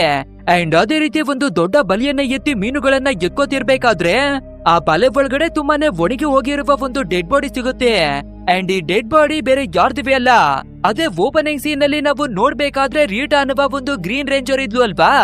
ಅಂಡ್ ಅವಳ ಬಾಡಿ ಕೂಡ ಸಮುದ್ರದ ಆಳಕ್ಕೆ ಬಂದು ಸಿಕ್ಕಾಕೊಂಡಿತ್ತು ಅಲ್ವಾ. ಸೊ ಇವಾಗ ಸಾವಿರಾರು ವರ್ಷಗಳು ಆದ ನಂತರ ಮತ್ತೆ ಭೂಮಿಯ ಮೇಲಕ್ಕಾಗಿನೇ ಬಂದಿದೆ. ಸೊ ಇದನ್ನ ನೋಡುವ ಎಲ್ರೂ ಕೂಡ ಸಮುದ್ರದ ಆಳದಲ್ಲಿ ಇಂಥ ಬಾಡಿ ಸಿಗೋದಿಕ್ಕೆ ಹೇಗೆ ಸಾಧ್ಯ ಅಂತ ಯೋಚಿಸಿ ಆ ಬಾಡಿಯನ್ನ ಒಂದು ರೂಮ್ ನ ಒಳಗಡೆ ತಂದು ಫ್ರೀಜರ್ ಅನ್ನ ಮಾಡಿ ಮಡಗಿಸ್ತಾರೆ. ನಂತರ ಈ ವಿಷಯವನ್ನ ಪೊಲೀಸ್ ಅವರಿಗೆ ಹೇಳ್ಬೇಕು ಅಂತ ಕಾಲನ್ನ ಮಾಡಿ ಎಲ್ಲವನ್ನ ಹೇಳ್ಬಿಡ್ತಾರೆ. ಅಂಡ್ ಅದೇ ರೀತಿ ನೆಕ್ಸ್ಟ್ ಡೇ ಆಗ್ಬೇಕಾದ್ರೆ ಪೊಲೀಸ್ ಅವರು ಕೂಡ ಎನ್ಕ್ವೈರಿ ಮಾಡೋದಿಕ್ಕಾಗಿನೇ ಬರ್ತಾರೆ. ಬಟ್ ಆದ್ರೆ ಇವಾಗ ರೂಮ್ ನ ಒಳಗಡೆಗೆ ನಮ್ಮ ಜೀಸನ್ ಅವರ ಫಾದರ್ ಆಗ್ಲಿ ಬೇರೆ ಮೀನನ್ನ ಹಿಡಿಯೋರಾಗ್ಲಿ ಯಾರು ಹೋಗಲ್ಲ. ಕೇವಲ ಒಬ್ಬ ಪೊಲೀಸ್ ಮಾತ್ರನೇ ಕೆಳಗಡೆ ಬಂದು ಎನ್ಕ್ವೈರಿ ಮಾಡೋದಿಕ್ಕಾಗಿನೇ ನೋಡ್ತಾನೆ. ಸೊ ಆ ರೀತಿ ಬಂದು ರೀಟಾ ಅವಳ ಬಾಡಿಯನ್ನ ನೋಡ್ತಿರ್ಬೇಕಾದ್ರೆ ಸಡನ್ ಆಗಿ ಅವಳ ಬಾಡಿ ಇದ್ದಕ್ಕಿದ್ದಾಗೆ ಹೊಳೆಯೋದಿಕ್ಕೆಲ್ಲ ಶುರುವಾಗ್ಬಿಡುತ್ತೆ. ಅಂಡ್ ನೋಡ್ತಿದ್ದಾಗೇನೆ ಆ ಪೊಲೀಸ್ ಅವರ ಮೇಲೆ ಅಟ್ಯಾಕ್ ಅನ್ನ ಮಾಡಿ ಕಥೆಯನ್ನೇ ಮುಗಿಸಿ ಆಗ್ಬಿಡ್ತಾಳೆ. ಅಂದ್ರೆ ಸಾವಿರ ವರ್ಷಗಳ ಹಿಂದೆ ತೀರಿ ಹೋಗಿದ್ದ ಈ ರೀಟಾ ಮತ್ತೆ ಜೀವಂತವಾಗಿದ್ದಾಳೆ. ಅಂಡ್ ಇಲ್ಲಿಗೆ ಸೀನ್ ಅನ್ನ ಕಟ್ ಮಾಡಿ ಮತ್ತೆ ನಮ್ಮ ಟೀಮ್ ಅವರನ್ನ ತೋರಿಸ್ಬೇಕಾದ್ರೆ ಅದೇ ಒಂದು ಟ್ರೈನ್ ಗೆನೆ ಗುದ್ದಿ ಎಲ್ಲರಿಗೂ ಆಕ್ಸಿಡೆಂಟ್ ಆಗ್ಬಿಡಿತು ಅಲ್ವಾ. ಬಟ್ ಆದ್ರೆ ಇವಾಗ ಅವರು ಕಣ್ಣನ್ನ ಬಿಟ್ಟು ಎಚ್ಚರಿ ಆಗ್ಬೇಕಾದ್ರೆ ಅವರ ಬೆಡ್ ನ ಮೇಲ್ಗಡೆನೆ ಮಲಗಿದ್ದಾರೆ. ಅಂದ್ರೆ ಪ್ರತಿಯೊಬ್ಬರಿಗೂ ಕೂಡ ಒಂದೊಂದು ಪವರ್ ಕ್ರಿಸ್ಟಲ್ ಗಳು ಸಿಕ್ಕಿತು ಅಲ್ವಾ. ಸೊ ಇವಾಗ ಆಕ್ಸಿಡೆಂಟ್ ಆಗ್ಬೇಕಾದ್ರೆ ಆ ಪವರ್ ಕ್ರಿಸ್ಟಲ್ ಇವರಿಗೆ ಎನರ್ಜಿಯನ್ನ ಕೊಟ್ಟು ಇವ್ರ ಒಳಗಡೆ ತುಂಬಾನೇ ಮ್ಯಾಜಿಕಲ್ ಪವರ್ ಗಳನ್ನೆಲ್ಲ ಮಡಗ್ಬಿಟ್ಟಿದೆ. ಅಂದ್ರೆ ಇವಾಗ ನಮ್ಮ ಪೂರ್ತಿಯಾದ ಟೀಮು ಸೂಪರ್ ಹೀರೋಗಳಾಗಿನೇ ಬದಲಾಗಿದ್ದಾರೆ. ಸೊ ಇವರ ಇಮ್ಯುನಿಟಿ ಪವರ್ ಆಗಿರಬಹುದು, ಎನರ್ಜಿ ಆಗಿರಬಹುದು, ಮ್ಯಾಜಿಕಲ್ ಪವರ್ ಆಗಿರಬಹುದು, ಎಲ್ಲ ಕೂಡ ನೆಕ್ಸ್ಟ್ ಲೆವೆಲ್ ನಲ್ಲಿ ಅಪ್ಗ್ರೇಡ್ ಆಗ್ಬಿಟ್ಟಿದೆ. ಅಂಡ್ ಅದೇ ರೀತಿ ಇವರು ಕೂಡ ಅವರ ಪವರ್ ಗಳನ್ನ ಚೆಕ್ ಮಾಡಿ ನೋಡ್ಬೇಕಾದ್ರೆ ಒಂದೊಂದೇ ಕೈಯಲ್ಲಿ ದೊಡ್ಡ ದೊಡ್ಡ ಬೇಸನ್ ಗಳನ್ನ ಮುರಿದು ಹಾಕ್ತಾರೆ. ಇವರ ಫೋನ್ ಅನ್ನವೇ ಕೂಡ ಪುಡಿ ಪುಡಿಯನ್ನ ಮಾಡ್ತಿದ್ದಾರೆ. ಸೊ ಇವಾಗ ನಾವು ಹೇಗಾದ್ರೂ ಮಾಡಿ ನಮ್ಮ ಟೀಮ್ ಅವರನ್ನ ಮತ್ತೆ ಭೇಟಿಯನ್ನ ಮಾಡ್ಬೇಕು ಅಂತ ಎಲ್ಲರಿಗೂ ಕೂಡ ಸ್ಕೂಲಿಗೆ ಬರ್ಬೇಕಾದ್ರೆ ಒಂದು ಚಿಕ್ಕ ಮೀಟಿಂಗ್ ಅನ್ನ ಮಾಡಿ ನಮ್ಮ ಬಾಡಿ ಒಳಗಡೆ ನಮ್ಗೆನೆ ಗೊತ್ತಿಲ್ದಿರುವ ಹಾಗೆ ತುಂಬಾನೇ ಪವರ್ ಗಳು ಬಂದ್ಬಿಟ್ಟಿದೆ. ಮೇ ಬಿ ಈ ಪವರ್ ಗಳು ಬಂದಿರೋದು ನಮಗೆ ಸಿಕ್ಕಿರುವ ಈ ಕಾಯಿನ್ ಗಳಿಂದಾನೆ ಅನ್ಸುತ್ತೆ. ಸೊ ನಾವು ಇದ್ರ ಬಗ್ಗೆ ತಿಳ್ಕೊಬೇಕು ಅಂದ್ರೆ ಮತ್ತೆ ಆ ಗೋಲ್ಡ್ ಮೈನ್ ನ ಹತ್ರಕ್ಕಾಗಿನೇ ಹೋಗಿ ಎಲ್ಲವನ್ನ ಚೆಕ್ ಮಾಡಿ ಇದ್ರ ಬಗ್ಗೆ ತಿಳ್ಕೊಬೇಕು ಅನ್ನೋದಾಗಿ ಡಿಸೈಡ್ ಅನ್ನ ಮಾಡ್ಕೋತಾರೆ. ಅಂಡ್ ಅದೇ ರೀತಿಯಾಗಿ ಆ ಗೋಲ್ಡ್ ಮೈನ್ ನ ಜಾಗಕ್ಕೆ ಕೂಡ ಬಂದು ನೋಡ್ಬೇಕಾದ್ರೆ ಇವರಿಗಿಂತ ಮುಂಚೆನೆ ಜಾ ಕೂಡ ಈ ಜಾಗಕ್ಕಾಗಿನೇ ಬಂದಿದ್ದಾನೆ. ಅಂದ್ರೆ ಅವನಿಗೆ ಕೂಡ ಮ್ಯಾಜಿಕಲ್ ಪವರ್ ಗಳು ಬಂದಿರೋದ್ರಿಂದ ಈ ಶಕ್ತಿಗಳು ನಮ್ಗೆ ಹೇಗೆ ಬಂತು ಅಂತ ಇದನ್ನ ನೋಡೋದಿಕ್ಕಾಗಿನೇ ಈ ಜಾಗಕ್ಕಾಗಿನೇ ಬಂದಿರ್ತಾನೆ. ಸೊ ಇದೇ ರೀತಿ ಜಾಕವನ ಹತ್ರ ಮಾತಾಡೋದಿಕ್ಕಾಗಿ ಇವ್ರು ನೋಡ್ತಿರ್ಬೇಕಾದ್ರೆ ಆಲ್ರೆಡಿ ಟ್ರೈನಿ ಕೂಡ ಈ ಜಾಗಕ್ಕಾಗಿನೇ ಬಂದು ನಿಂತಿರ್ತಾಳೆ.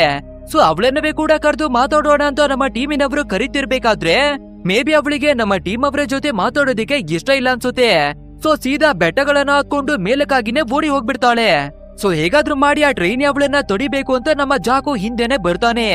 ಅಂಡ್ ಆ ಜಾಕನ್ನ ತಡಿಯೋದಕ್ಕಾಗಿ ಮಿಕ್ಕಿರುವ ನಮ್ಮ ಟೀಮ್ ನವರು ಫಾಲೋವನ್ನ ಮಾಡ್ಕೊಂಡು ಎಲ್ಲರೂ ಹಿಂದೆನೆ ಓಡಿ ಬರ್ತಾರೆ. ಅಂಡ್ ಈ ರೀತಿ ಇವರು ಓಡ್ಕೊಂಡು ಬರ್ಬೇಕಾದ್ರೇನೆ ಗೊತ್ತಾಗುತ್ತೆ ಇವರ ಪವರು ಯಾವ ಮಟ್ಟಿಗೆ ಬದಲಾಗಿದೆ ಅಂತ. ಸೊ ಅದೇ ರೀತಿಯಾಗಿನೇ ಬರ್ತಿರ್ಬೇಕಾದ್ರೆ ಈ ಟ್ರೈನಿ ಒಂದು ದೊಡ್ಡದಾದ ಪ್ರಪಾತವನ್ನ ದಾಟ್ತಾಳೆ. ಅಷ್ಟೇ ಇದನ್ನ ನೋಡ್ಬೇಕಾದ್ರೆ ನಮ್ಮ ಟೀಮ್ ಅವರ ಕೈಯಲ್ಲಿ ನಂಬೋದಿಕ್ಕೇನೆ ಆಗಲ್ಲ. ಇಷ್ಟೊಂದು ದೊಡ್ಡ ಪ್ರಪಾತವನ್ನ ದಾಟುವಷ್ಟು ಶಕ್ತಿ ನಮ್ಮಲ್ಲಿ ಇದೆಯಾ ಅನ್ನೋದಾಗಿ ಕನ್ಫ್ಯೂಷನ್ ಆಗ್ತಾರೆ. ಸರಿ ಓಕೆ, ನಾವು ಕೂಡ ನೋಡೇ ಬಿಡೋಣ, ಜಂಪ್ ಅನ್ನ ಮಾಡೋಣ ಅಂತ ಒಬ್ಬೊಬ್ಬರಾಗಿನೇ ತುಂಬಾನೇ ಧೈರ್ಯವನ್ನ ಮಾಡಿ ಜಂಪ್ ಅನ್ನ ಮಾಡ್ಬೇಕಾದ್ರೆ ಫೈನಲಿ ಎಲ್ರು ಕೂಡ ಒಂದು ಜಾಗದಿಂದ ಮತ್ತೊಂದು ಜಾಗಕ್ಕೆ ಜಂಪ್ ಅನ್ನ ಮಾಡ್ತಾರೆ. ಆದ್ರೆ ನಮ್ಮ ಬೆಲ್ಲಿಗೆ ಇದನ್ನ ದಾಟೋದಿಗೆ ಸ್ವಲ್ಪ ಭಯವಾಗ್ತಿರುತ್ತೆ. ಆದ್ರೂ ಕೂಡ ನಾವು ಟ್ರೈ ಅನ್ನ ಮಾಡೋಣ ಅಂತ ಜಂಪ್ ಅನ್ನೇನೋ ಮಾಡಿ ಮತ್ತೊಂದು ಕಡೆಗೆ ಬರ್ತಾನೆ. ಆದ್ರೆ ಕೊನೆ ಕ್ಷಣದಲ್ಲಿ ಸ್ವಲ್ಪ ಸ್ಲಿಪ್ ಆಗಿ ಪ್ರಪಾತದ ಒಳಗಡೆಗಾಗಿನೇ ಬಿದ್ದೋಗ್ತಿರ್ತಾನೆ. ಸೊ ಇದನ್ನ ನೋಡುವ ನಮ್ಮ ಟೀಮ್ ನವರಂತೂ ಕಾಪಾಡೋದಿಕ್ಕಾಗಿನೇ ಓಡಿ ಬರ್ತಾರೆ. ಬಟ್ ಆದ್ರೂ ಕೂಡ ನಮ್ಮ ಬೆಲ್ಲಿ ಕೈಯನ್ನ ಸ್ಲಿಪ್ ಮಾಡಿ ಪ್ರಪಾತದ ಒಳಗಡೆಗಾಗಿನೇ ಬಿದ್ದೋಗ್ಬಿಡ್ತಾನೆ. ಅಷ್ಟೇ ನಮ್ಮ ಬೆಲ್ಲಿಯ ಕತೆ ಮುಗ್ದೋಗ್ಬಿಡ್ತಾ ಅಂತ ಎಲ್ಲರಿವೆ ಬೇಜಾರನ್ನ ಮಾಡ್ಕೋತಿರ್ಬೇಕಾದ್ರೆ ಇವನು ಸಾಯುವ ಬದಲಾಗಿ ನೀರಿನ ಒಳಗಡೆ ಬಿದ್ದು ಇನ್ನವೇ ಬದುಕಿರ್ತಾನೆ. ಆದ್ರಿಂದ ಇದನ್ನ ನೋಡುವ ನಮ್ಮ ಟೀಮ್ ನವರು ಇನ್ನವೇ ಖುಷಿಯಾಗಿ ನಾವು ಕೂಡ ನೀರಿನ ಒಳಗಡೆ ಬಿದ್ದು ಸ್ವಲ್ಪ ಎಂಜಾಯ್ ಅನ್ನ ಮಾಡೋಣ ಅಂತ ಒಬ್ಬೊಬ್ಬರಾಗಿನೇ ಕೆಳಗಡೆ ಬೀಳ್ತಾರೆ. ಅಂಡ್ ಇದೇ ರೀತಿ ನೀರಿನ ಆಳಕ್ಕೆ ನಮ್ಮ ಬೆಲ್ಲಿ ಬಂದು ನೋಡ್ಬೇಕಾದ್ರೆ ಇದೇ ನೀರಿನ ಒಳಗಡೆ 2 ಲೇಯರ್ ಇರೋದಾಗೆ ಕಾಣಿಸುತ್ತೆ. ಅಂದ್ರೆ ಒಂದು ಲೇಯರ್ ನಲ್ಲಿ ನಾರ್ಮಲ್ ಆದ ಜಗತ್ತಿದೆ ಅಂಡ್ ಮತ್ತೊಂದು ಲೇಯರ್ ನಲ್ಲಿ ಸಂಪೂರ್ಣವಾಗಿ ಬೇರೆ ಜಗತ್ತಿರೋ ಹಾಗೇನೆ ಕಾಣಿಸ್ತಿರುತ್ತೆ. ಸೊ ಇದನ್ನ ನೋಡುವ ನಮ್ಮ ಬೆಲ್ಲಿ ಏನಿದು ನೋಡಿ ಬಿಡೋಣ ಅನ್ನೋದಾಗಿನೇ ಹತ್ರ ಬಂದು ಕೈಯನ್ನ ಮಡಗ್ಬೇಕಾದ್ರೆ ಸೇಮ್ ಅದೇ ರೀತಿಯಾಗಿನೇ ಮತ್ತೊಂದು ಜಗತ್ತಿಗೆ ಎಂಟ್ರಿ ಕೊಡೋದಾಗಿನೇ ಫೀಲ್ ಆಗುತ್ತೆ. ಅಂಡ್ ಇದನ್ನ ನೋಡುವ ನಮ್ಮ ಮಿಕ್ಕಿರುವ ಟೀಮ್ ನವರು ಕೂಡ ಲೇಯರ್ ಅನ್ನ ದಾಟಿ ಮತ್ತೊಂದು ಕಡೆಗೆನೆ ಎಂಟ್ರಿ ಕೊಡ್ತಾರೆ. ಅಂಡ್ ಅಲ್ಲಿ ಬಂದು ನೋಡ್ಬೇಕಾದ್ರೆ ನಮ್ಮ ಪೂರ್ತಿಯಾದ ಟೀಮ್ ಏನೇ ಒಂದು ಕ್ಷಣಕ್ಕೆ ಶಾಕ್ ಆಗ್ಬಿಡ್ತಾರೆ. ಯಾಕಂದ್ರೆ ಇವರು ಬಂದಿರೋದು ಒಂದು ದೊಡ್ಡದಾದ ಏಲಿಯನ್ ಶಿಪ್ ನ ಒಳಗಡೆಗಾಗಿನೇ. ಸೊ ಅದ್ರ ಒಳಗಡೆ ಹೋಗೋದಾ ಬೇಡ್ವಾ ಅನ್ನೋದಾಗಿ ನಮ್ಮ ಪೂರ್ತಿಯಾದ ಟೀಮು ಭಯವನ್ನ ಪಡ್ಕೋತಿರ್ತಾರೆ. ಆದ್ರೂ ಕೂಡ ಬೇರೆ ದಾರಿ ಇಲ್ದೆ ಏನಿದು ನೋಡಿ ಬಿಡೋಣ ಅನ್ನೋದಾಗಿ ಎಂಟ್ರಿಯನ್ನ ಕೊಡ್ತಾರೆ. ಅಂಡ್ ಇವರು ಯಾವ ರೀತಿ ಒಳಗಡೆ ಬರ್ತಿರ್ತಾರೋ ಆ ರೀತಿ ಎಲ್ಲಾ ಡೋರ್ ಗಳಿವೆ ಕ್ಲೋಸ್ ಆಗಿ ಬರ್ತಿರ್ತಾವೆ. ಅರೆ ನಾವು ಎಲ್ಲಿಗೆ ಬಂದು ಸಿಕ್ಕಾಕೊಂಡ್ಬಿಟ್ವಿ, ಇದೆಂತ ಜಾಗ ಅಂತ ಎಲ್ಲರಿಗೂ ಕನ್ಫ್ಯೂಷನ್ ಆಗ್ತಿರ್ಬೇಕಾದ್ರೆ ನಮ್ಮ ಟೀಮ್ ಅವರನ್ನ ಯಾವ್ದೋ ಒಂದು ಪವರು ಕೆಳಗಡೆಗಾಗಿನೇ ಎಳ್ಕೊಂಡು ಬಂದ್ಬಿಡುತ್ತೆ. ಅಂಡ್ ಅದು ಬೇರೆ ಏನಿವೆ ಅಲ್ಲ, ಆಲ್ಫಾ ಪಾಯ್ ಎನ್ನುವ ಒಂದು ರೋಬೋಟ್ ಆಗಿರುತ್ತೆ. ಅದೇ ಓಪನಿಂಗ್ ಸೀನ್ ನಲ್ಲಿ ರೆಡ್ ರೇಂಜರ್ ಗೆ ಒಂದು ಅಸಿಸ್ಟೆಂಟ್ ಇತ್ತು ಅಲ್ವಾ, ಅದೇ ಅಸಿಸ್ಟೆಂಟ್ ಇವಾಗ್ಲೂ ಕೂಡ ಈ ದೊಡ್ಡ ಸ್ಪೇಸ್ ಶಿಪ್ ಅನ್ನ ಕಾಪಾಡ್ಕೊಂಡು ಬರ್ತಿರೋದು. ಅಷ್ಟೇ ಅಲ್ಲದೆ 55 ಬಿಲಿಯನ್ ವರ್ಷಗಳಿಂದ ನಮ್ಮ ಟೀಮ್ ನವರು ಬರ್ತಾರೆ ಅನ್ನೋದಾಗಿ ಕಾಯ್ಕೊಂಡು ಕುಳಿತಿದೆ ಈ ಅಸಿಸ್ಟೆಂಟ್. ಅಂಡ್ ಇವಾಗ ನಮ್ಮ ಟೀಮ್ ಅವರ ಪವರ್ ಇನ್ನವೇ ಪೂರ್ತಿಯಾಗಿ ಆಕ್ಟಿವೇಟ್ ಆಗಿಲ್ಲ. ಸೊ ಅವರ ಪವರ್ ಗಳನ್ನ ಆಕ್ಟಿವೇಟ್ ಮಾಡ್ಬೇಕು ಅಂದ್ರೆ ಸ್ಪೇಸ್ ಶಿಪ್ ನ ಒಳಗಡೆ 5 ಚೇಂಬರ್ ಗಳನ್ನ ರೆಡಿ ಮಾಡಿ ಮಡಗಿದ್ದಾರೆ. ಅಂಡ್ ಅದೇ ಚೇಂಬರ್ ನ ಒಳಗಡೆಗೆ ನಮ್ಮ ಪೂರ್ತಿಯಾದ ಟೀಮು ಬಂದು ನಿಂತ್ಕೊಂಡು ಇವರು ಫೋಕಸ್ ಅನ್ನ ಮಾಡಿ ಇವರ ಶಕ್ತಿಯ ಜೊತೆ ಕನೆಕ್ಟ್ ಅನ್ನ ಆಗ್ಬೇಕಿದೆ. ಸೊ ಅದೇ ರೀತಿಯಾಗಿನೇ ಸರಿ ಹೋಗಿ ಅಂತ ನಮ್ಮ ಟೀಮ್ ನವರು ಕೂಡ ಚೇಂಬರ್ ನ ಹತ್ರಕ್ಕಾಗಿ ಬರ್ಬೇಕಾದ್ರೆ ಅದೇ ಎಲ್ಲ ರೇಂಜರ್ ಗಳಿಗಿವೆ ಜೋಡೆನ್ ಅನ್ನುವ ಒಂದು ರೆಡ್ ರೇಂಜರು ಲೀಡರ್ ಆಗಿತ್ತು ಅಲ್ವಾ. ಸೊ ಇವಾಗ ಅದೇ ರೆಡ್ ರೇಂಜರು ಆಕ್ಟಿವೇಟ್ ಆಗುತ್ತೆ. ನಂತರ ನಮ್ಮ ಪೂರ್ತಿಯಾದ ಟೀಮಿಗೆ ಹಿಂದೆ ನಡೆದಿರುವ ಎಲ್ಲ ವಿಷಯಗಳನ್ನೇ ತಿಳಿಸಿಕೊಡುತ್ತೆ. ನೋಡಿ, ನಿಮ್ಮ ಹತ್ರ ಇರುವ ಕಾಯಿನ್ಗಳು ನಾರ್ಮಲ್ ಆದ ಕಾಯಿನ್ ಅಲ್ಲ, ಬದಲಾಗಿ ಸಾಮಾನ್ಯ ಮನುಷ್ಯರನ್ನ ಪವರ್ ರೇಂಜರ್ ಆಗಿ ಕನ್ವರ್ಟ್ ಅನ್ನ ಮಾಡುವಂತಹ ಕಾಯಿನ್ಗಳು. ಅದು ಅಲ್ಲದೆ ಆ ಕ್ರಿಸ್ಟನ್ ಕಾಯಿನ್ಗಳು ನಾವು ಯಾರ ಹತ್ರವಾಗಿ ಸೇರ್ಕೋಬೇಕು ಅಂತ ಅವೇನೆ ಚೂಸ್ ಅನ್ನ ಮಾಡ್ಕೊಳ್ತಾವೆ. ಅಂದ್ರೆ ಇವಾಗ ನಿಮ್ಗೆ ಪವರ್ ಅನ್ನ ಕೊಡೋದಿಕ್ಕೆ ಅದೇ ಕಾಯಿನ್ಗಳು ಚೂಸ್ ಅನ್ನ ಮಾಡ್ಕೊಂಡಿದ್ದಾವೆ. ಹಾಗೆ ನಿಮ್ಮ ಕೆಲ್ಸ ಏನು ಅಂದ್ರೆ ಜಿಯೋ ಕ್ರಿಸ್ಟಲ್ ಅನ್ನುವ ಒಂದು ಮಹಾನ್ ಶಕ್ತಿಯನ್ನೇ ಕಾಪಾಡೋದು. ಕೋಟ್ಯಾಂತರ ವರ್ಷಗಳ ಹಿಂದೆ ನಾವು ಕೂಡ ಈ ಜಿಯೋ ಕ್ರಿಸ್ಟಲ್ ಅನ್ನ ಕಾಪಾಡೋದಿಕ್ಕೆ ತುಂಬಾನೇ ಕಷ್ಟವನ್ನ ಪಟ್ಟಿದೀವಿ.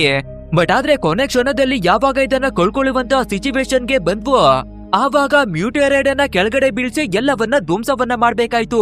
ಸೊ ಆ ರೀತಿ ಧ್ವಂಸವನ್ನ ಮಾಡ್ಬೇಕಾದ್ರೆ ಎಲ್ಲಾ ಪವರ್ ರೇಂಜರ್ ಗಳಿವೆ ತೀರಿ ಹೋಗ್ಬಿಟ್ಟಿದ್ದಾರೆ. ಸೊ ಅವರ ಶಕ್ತಿಯನ್ನ ಕಾಯಿನ್ ಆಗಿ ಕನ್ವರ್ಟ್ ಮಾಡಿ ಮತ್ತೆ ಭೂಮಿ ಒಳಗಡೆ ಅವಿತು ಮಡಗಲಾಗಿತ್ತು. ಸೊ ಇವಾಗ ಕಾಯಿನ್ಗಳು ನಿಮ್ಗೆ ಸಿಕ್ಕಿದೆ ಅಂದ್ರೆ ನೀವಿವಾಗ ಪವರ್ ರೇಂಜರ್ ಆಗಿ ಆ ಜಿಯೋ ಕ್ರಿಸ್ಟಲ್ ಅನ್ನುವ ಮಹಾಶಕ್ತಿಯನ್ನ ಕಾಪಾಡಬೇಕಿದೆ ಅನ್ನೋದಾಗಿನೇ ಹೇಳುತ್ತೆ. ಹಾಗೆ ಆ ಜಿಯೋ ಕ್ರಿಸ್ಟಲ್ ಅನ್ನ ತನ್ನ ವಶಕ್ಕೆ ಮಾಡ್ಕೊಳ್ಳೋದಕ್ಕಾಗಿ ಬರ್ತಾ ಇರುವ ದುಷ್ಟ ಶಕ್ತಿ ಬೇರೆ ಯಾರಿವೆ ಅಲ್ಲ, ನಮ್ಮ ಟೀಮ್ ನಲ್ಲೇ ಇದ್ದ ರೀಟಾ ಅನ್ನುವ ಒಂದು ಗ್ರೀನ್ ರೇಂಜರು. ಅಂಡ್ ಅವಳು ಜಿಯೋ ಕ್ರಿಸ್ಟಲ್ ಅನ್ನ ಪಡ್ಕೊಳ್ಳೋದಿಕ್ಕಾಗಿ ನಿಮ್ಮ ಪ್ರಾಣವನ್ನ ತೆಗೆಯೋದಿಕ್ಕಾಗಿನವೇ ಬರ್ತಾ ಇದ್ದಾಳೆ. ಸೊ ಎಲ್ರಿವೇ ನಿಮ್ಮ ಶಕ್ತಿಗಳನ್ನ ಆಕ್ಟಿವೇಟ್ ಮಾಡಿ ಸೂಪರ್ ಆಗಿನೇ ರೆಡಿ ಆಗಿ ಅನ್ನೋದಾಗಿನೇ ಹೇಳುತ್ತೆ.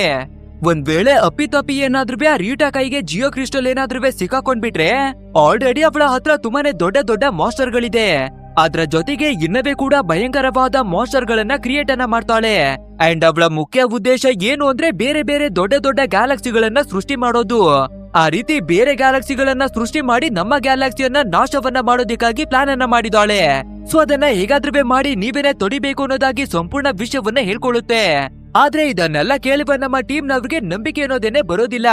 ಸೊ ನಾವು ಈ ಕೆಲಸವನ್ನ ಮಾಡೋದಿಕ್ಕೆ ಆಗಲ್ಲ ಅಂತ ಸೈಲೆಂಟ್ ಆಗಿನೇ ಆ ಜಾಗದಿಂದ ಬರೋದಿಕ್ಕಾಗಿನೇ ನೋಡ್ಬಿಡ್ತಾರೆ. ಬಟ್ ಆದ್ರೆ ಈ ಜೋಡೆನು ನಮ್ಮ ಪೂರ್ತಿಯಾದ ಟೀಮಿಗೆ ಒಂದು ವಿಷನ್ ಅನ್ನ ತೋರಿಸುತ್ತೆ.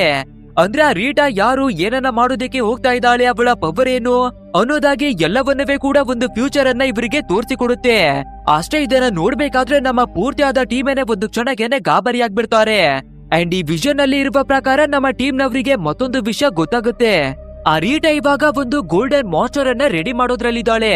ಅಂದ್ರೆ ಆ ಮಾಸ್ಟರ್ ಅನ್ನ ಬಳಸ್ಕೊಂಡು ಈ ರೇಂಜರ್ ಗಳ ಕಥೆಯನ್ನ ಮುಗಿಸೋದಿಕ್ಕಾಗಿ ಎಲ್ಲಾ ಪ್ಲಾನ್ ಗಳನ್ನ ಮಾಡ್ತಾ ಇದ್ದಾಳೆ. ಸೊ ಎಲ್ಲಾ ವಿಷಯಗಳು ನಮ್ಮ ಟೀಮ್ ನವರಿಗೆ ಗೊತ್ತಾಗ್ಬೇಕಾದ್ರೆ ಅರೆ ಇಂಥದೆಲ್ಲ ಹೋರಾಡೋದಿಕ್ಕೆ ನಮ್ಮ ಕೈಯಲ್ಲಿ ಆಗೋದಿಲ್ಲ ಅಂತ ಆ ಜಾಗವನ್ನೇ ಬಿಟ್ಟು ಬಂದ್ಬಿಡ್ತಾರೆ. ಬಟ್ ಆದ್ರೆ ನಮ್ಮ ಹೀರೋವಾಗಿರುವ ಜೀಸನ್ ಮಾತ್ರ ಅದೇ ಜಾಗದಲ್ಲಿ ಉಳ್ಕೋತಾನೆ. ಸೊ ಇವಾಗ ಈ ಜೋಡೆನು ನಮ್ಮ ಹೀರೋವನ್ನ ನೋಡಿ ಏನನ್ನ ಹೇಳುತ್ತೆ ಅಂದ್ರೆ, ನಾನು ಎಲ್ಲಾ ರೇಂಜರ್ ಗಳಿಗಿವೆ ಲೀಡರ್ ಆಗಿದ್ದಂತಹ ರೆಡ್ ರೇಂಜರ್ ಆಗಿದ್ದೆ.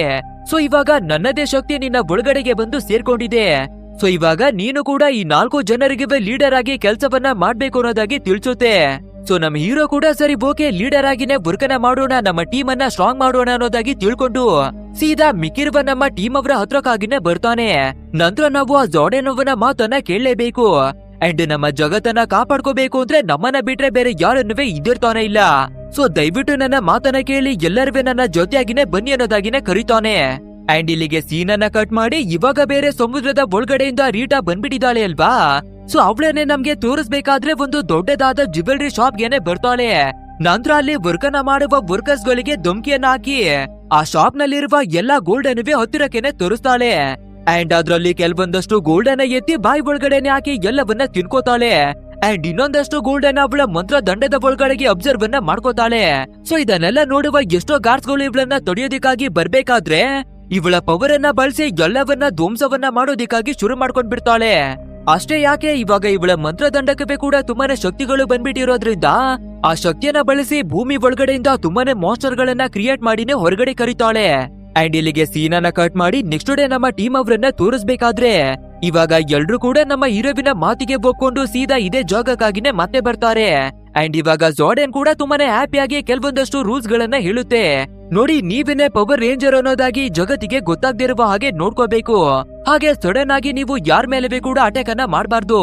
ಅಂಡ್ ಯಾರಾದ್ರೂ ನಿಮ್ಮ ಮೇಲೆ ಅಟ್ಯಾಕ್ ಅನ್ನ ಮಾಡಿದ ಮೇಲೆನೆ ನೀವು ಅವರ ಮೇಲೆ ಶಕ್ತಿಯನ್ನ ಪ್ರಯೋಗಿಸಬಹುದು. ಹಾಗೆ ಈ ಶಕ್ತಿಯನ್ನ ನಿಮ್ಮ ಸ್ವಾರ್ಥಕ್ಕಾಗಿ ಯಾವತ್ತೂ ಕೂಡ ಬಳಸ್ಕೊಳ್ಬಾರ್ದು ಅನ್ನೋದಾಗಿ ತುಂಬಾ ವಿಷಯಗಳನ್ನ ಹೇಳುತ್ತೆ. ಸೊ ನಮ್ಮ ಟೀಮ್ ನವರು ಕೂಡ ಸರಿ ಬೋಗಿ ಅನ್ನೋದಾಗಿ ಎಲ್ಲಾ ರೂಲ್ಸ್ ಗಳಿಗಿವೆ ಒಪ್ಕೋತಾರೆ. ಆದ್ರಿಂದ 5 ಜನಕ್ಕೆ ಒಂದೊಂದು ಚೇಂಬರ್ ಅನ್ನ ಮಾಡಿ ಮಡಗಿದ್ದಾರೆ ಅಲ್ವಾ. ಸೊ ಇವಾಗ ಅದೇ ಚೇಂಬರ್ ಮೇಲೆ ನಿಂತು ಇವರು ಕಾನ್ಸಂಟ್ರೇಷನ್ ಅನ್ನ ಮಾಡಿದ್ರೆ ಪವರ್ ರೇಂಜರ್ ಗಳ ಪವರ್ ಸಿಗುತ್ತೆ, ಮತ್ತೆ ಇವರಿಗೆ ಸೂಟ್ ಕೂಡ ಸಿಗುತ್ತೆ. ಸೊ ಅದೇ ರೀತಿ 5 ಜನರಿಗೆ ಒಟ್ಟಾಗಿನೇ ನಿಂತು ಅವರ ಕಾನ್ಸಂಟ್ರೇಷನ್ ಅನ್ನ ಮಾಡ್ತಿರ್ತಾರೆ. ಆದ್ರೆ ಎಷ್ಟೇ ಕಾನ್ಸಂಟ್ರೇಷನ್ ಮಾಡಿದ್ರೆ ಕೂಡ ಇವರು ಪವರ್ ಅನ್ನ ಪಡ್ಕೊಳ್ಳುವಷ್ಟು ಆಗೋದಿಲ್ಲ. ಆದ್ರಿಂದ ಪವರ್ ಅನ್ನ ಕೊಡುವ ಡಿವೈಸ್ ಕೂಡ ಶಟ್ ಡೌನ್ ಆಗ್ಬಿಡುತ್ತೆ. ಅಂಡ್ ಇದನ್ನ ನೋಡುವ ಜಾರ್ಡನ್ ಅಸಿಸ್ಟೆಂಟ್ ಗೆ ಈ 5 ಜನರನ್ನು ಟ್ರೈನಿಂಗ್ ಸೆಲ್ಲಿಗೆ ಕರ್ಕೊಂಡು ಹೋಗು ಅನ್ನೋದಾಗಿ ಆರ್ಡರ್ ಅನ್ನ ಕೊಡುತ್ತೆ. ಸೊ ಅಸಿಸ್ಟೆಂಟ್ ಕೂಡ ನಮ್ಮ ಟೀಮ್ ಅವರನ್ನ ಕರ್ಕೊಂಡು ಆ ಟ್ರೈನಿಂಗ್ ಸೆಲ್ಲಿಗೆ ಬರುತ್ತೆ.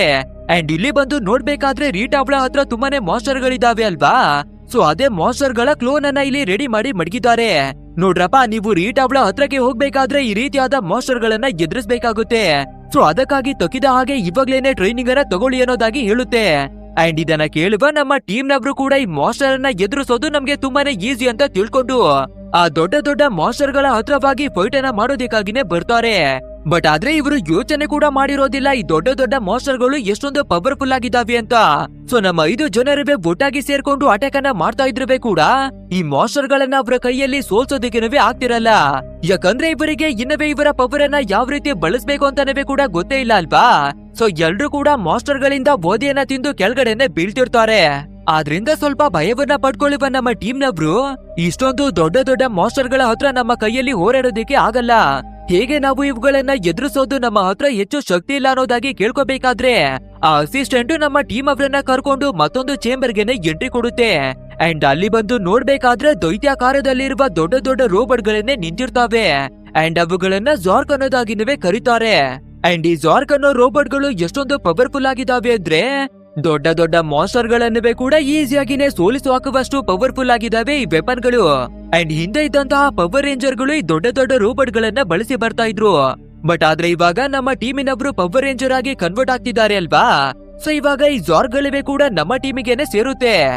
ಬಟ್ ಆದ್ರೆ ನಮ್ಮ ಜಾಕ್ ಕ್ಯೂರಿಯಾಸಿಟಿಯನ್ನ ತಡ್ಕೊಳ್ಳೋದಿಕ್ಕೇನೆ ಆಗ್ದಿರಾ ಈ ಜಾರ್ಕ್ ಅನ್ನುವ ರೋಬೋಟ್ ಗಳು ಯಾವ ರೀತಿ ಕೆಲಸವನ್ನ ಮಾಡುತ್ತೆ ನಾವು ನೋಡ್ಲೇಬೇಕು ಅಂತ ತಿಳ್ಕೊಂಡು ಸೀದಾ ಒಂದು ಜಾರ್ಕ್ ಅನ್ನ ಆಕ್ಟಿವೇಟ್ ಮಾಡಿ ಹೊರಗಡೆಗಾಗಿನೇ ತಂದ್ಬಿಡ್ತಾನೆ. ಬಟ್ ಆದ್ರೆ ಅದನ್ನ ಯಾವ ರೀತಿ ಕಂಟ್ರೋಲ್ ಅನ್ನ ಮಾಡ್ಬೇಕು, ಯಾವ ರೀತಿ ಹ್ಯಾಂಡಲ್ ಅನ್ನ ಮಾಡ್ಬೇಕು ಏನು ಕೂಡ ಗೊತ್ತಿರಲ್ಲ. ಸೊ ಎಲ್ಲಾ ಕಡೆನುವೆ ಧಮಾಕವನ್ನ ಮಾಡ್ಕೊಂಡು ಮತ್ತೆ ವಾಪಸ್ ಒಳಗಡೆ ತಂದು ಒಂದು ದೊಡ್ಡ ಕ್ರಾಶ್ ಅನ್ನೇ ಮಾಡ್ಬಿಡ್ತಾನೆ ಈ ಜಾಕ್. ಅಷ್ಟೇ ಇದನ್ನ ನೋಡುವ ನಮ್ಮ ಟೀಮ್ ನವರು ಪ್ರಾಣವನ್ನ ಉಳಿಸ್ಕೊಂಡ್ರೆ ಸಾಕು ಅಂತ ಎದ್ದ ಬಿದ್ದು ಅನ್ನೋದಾಗಿ ಬೋರ್ತಾರೆ.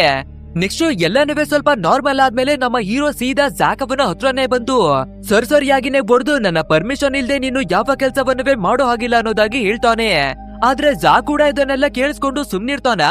ಲೋ, ಏನೋ ನೀನು ನಮ್ಮ ಲೀಡರ್ನ ಹಾಗೆ ಮಾತಾಡ್ತಾ ಇದೆಯಲ್ಲ ಅಂತ ಅವನು ಕೂಡ ತಿರುಗಿಸಿ ಹೊಡಿತಾನೆ. ಸೊ ಇದೇ ರೀತಿ ಇಬ್ಬರ ನಡುವೆ ಒಂದು ಚಿಕ್ಕ ಜಗಳ ಶುರುವಾಗ್ಬಿಡ್ಬೇಕಾದ್ರೆ ನಮ್ಮ ಬೆಲ್ಲಿ ಇವರ ಮಧ್ಯಕ್ಕಾಗಿನೇ ಬಂದು ಜಗಳವನ್ನ ನಿಲ್ಸೋದಿಕ್ಕಾಗಿನೇ ನೋಡ್ತಾನೆ.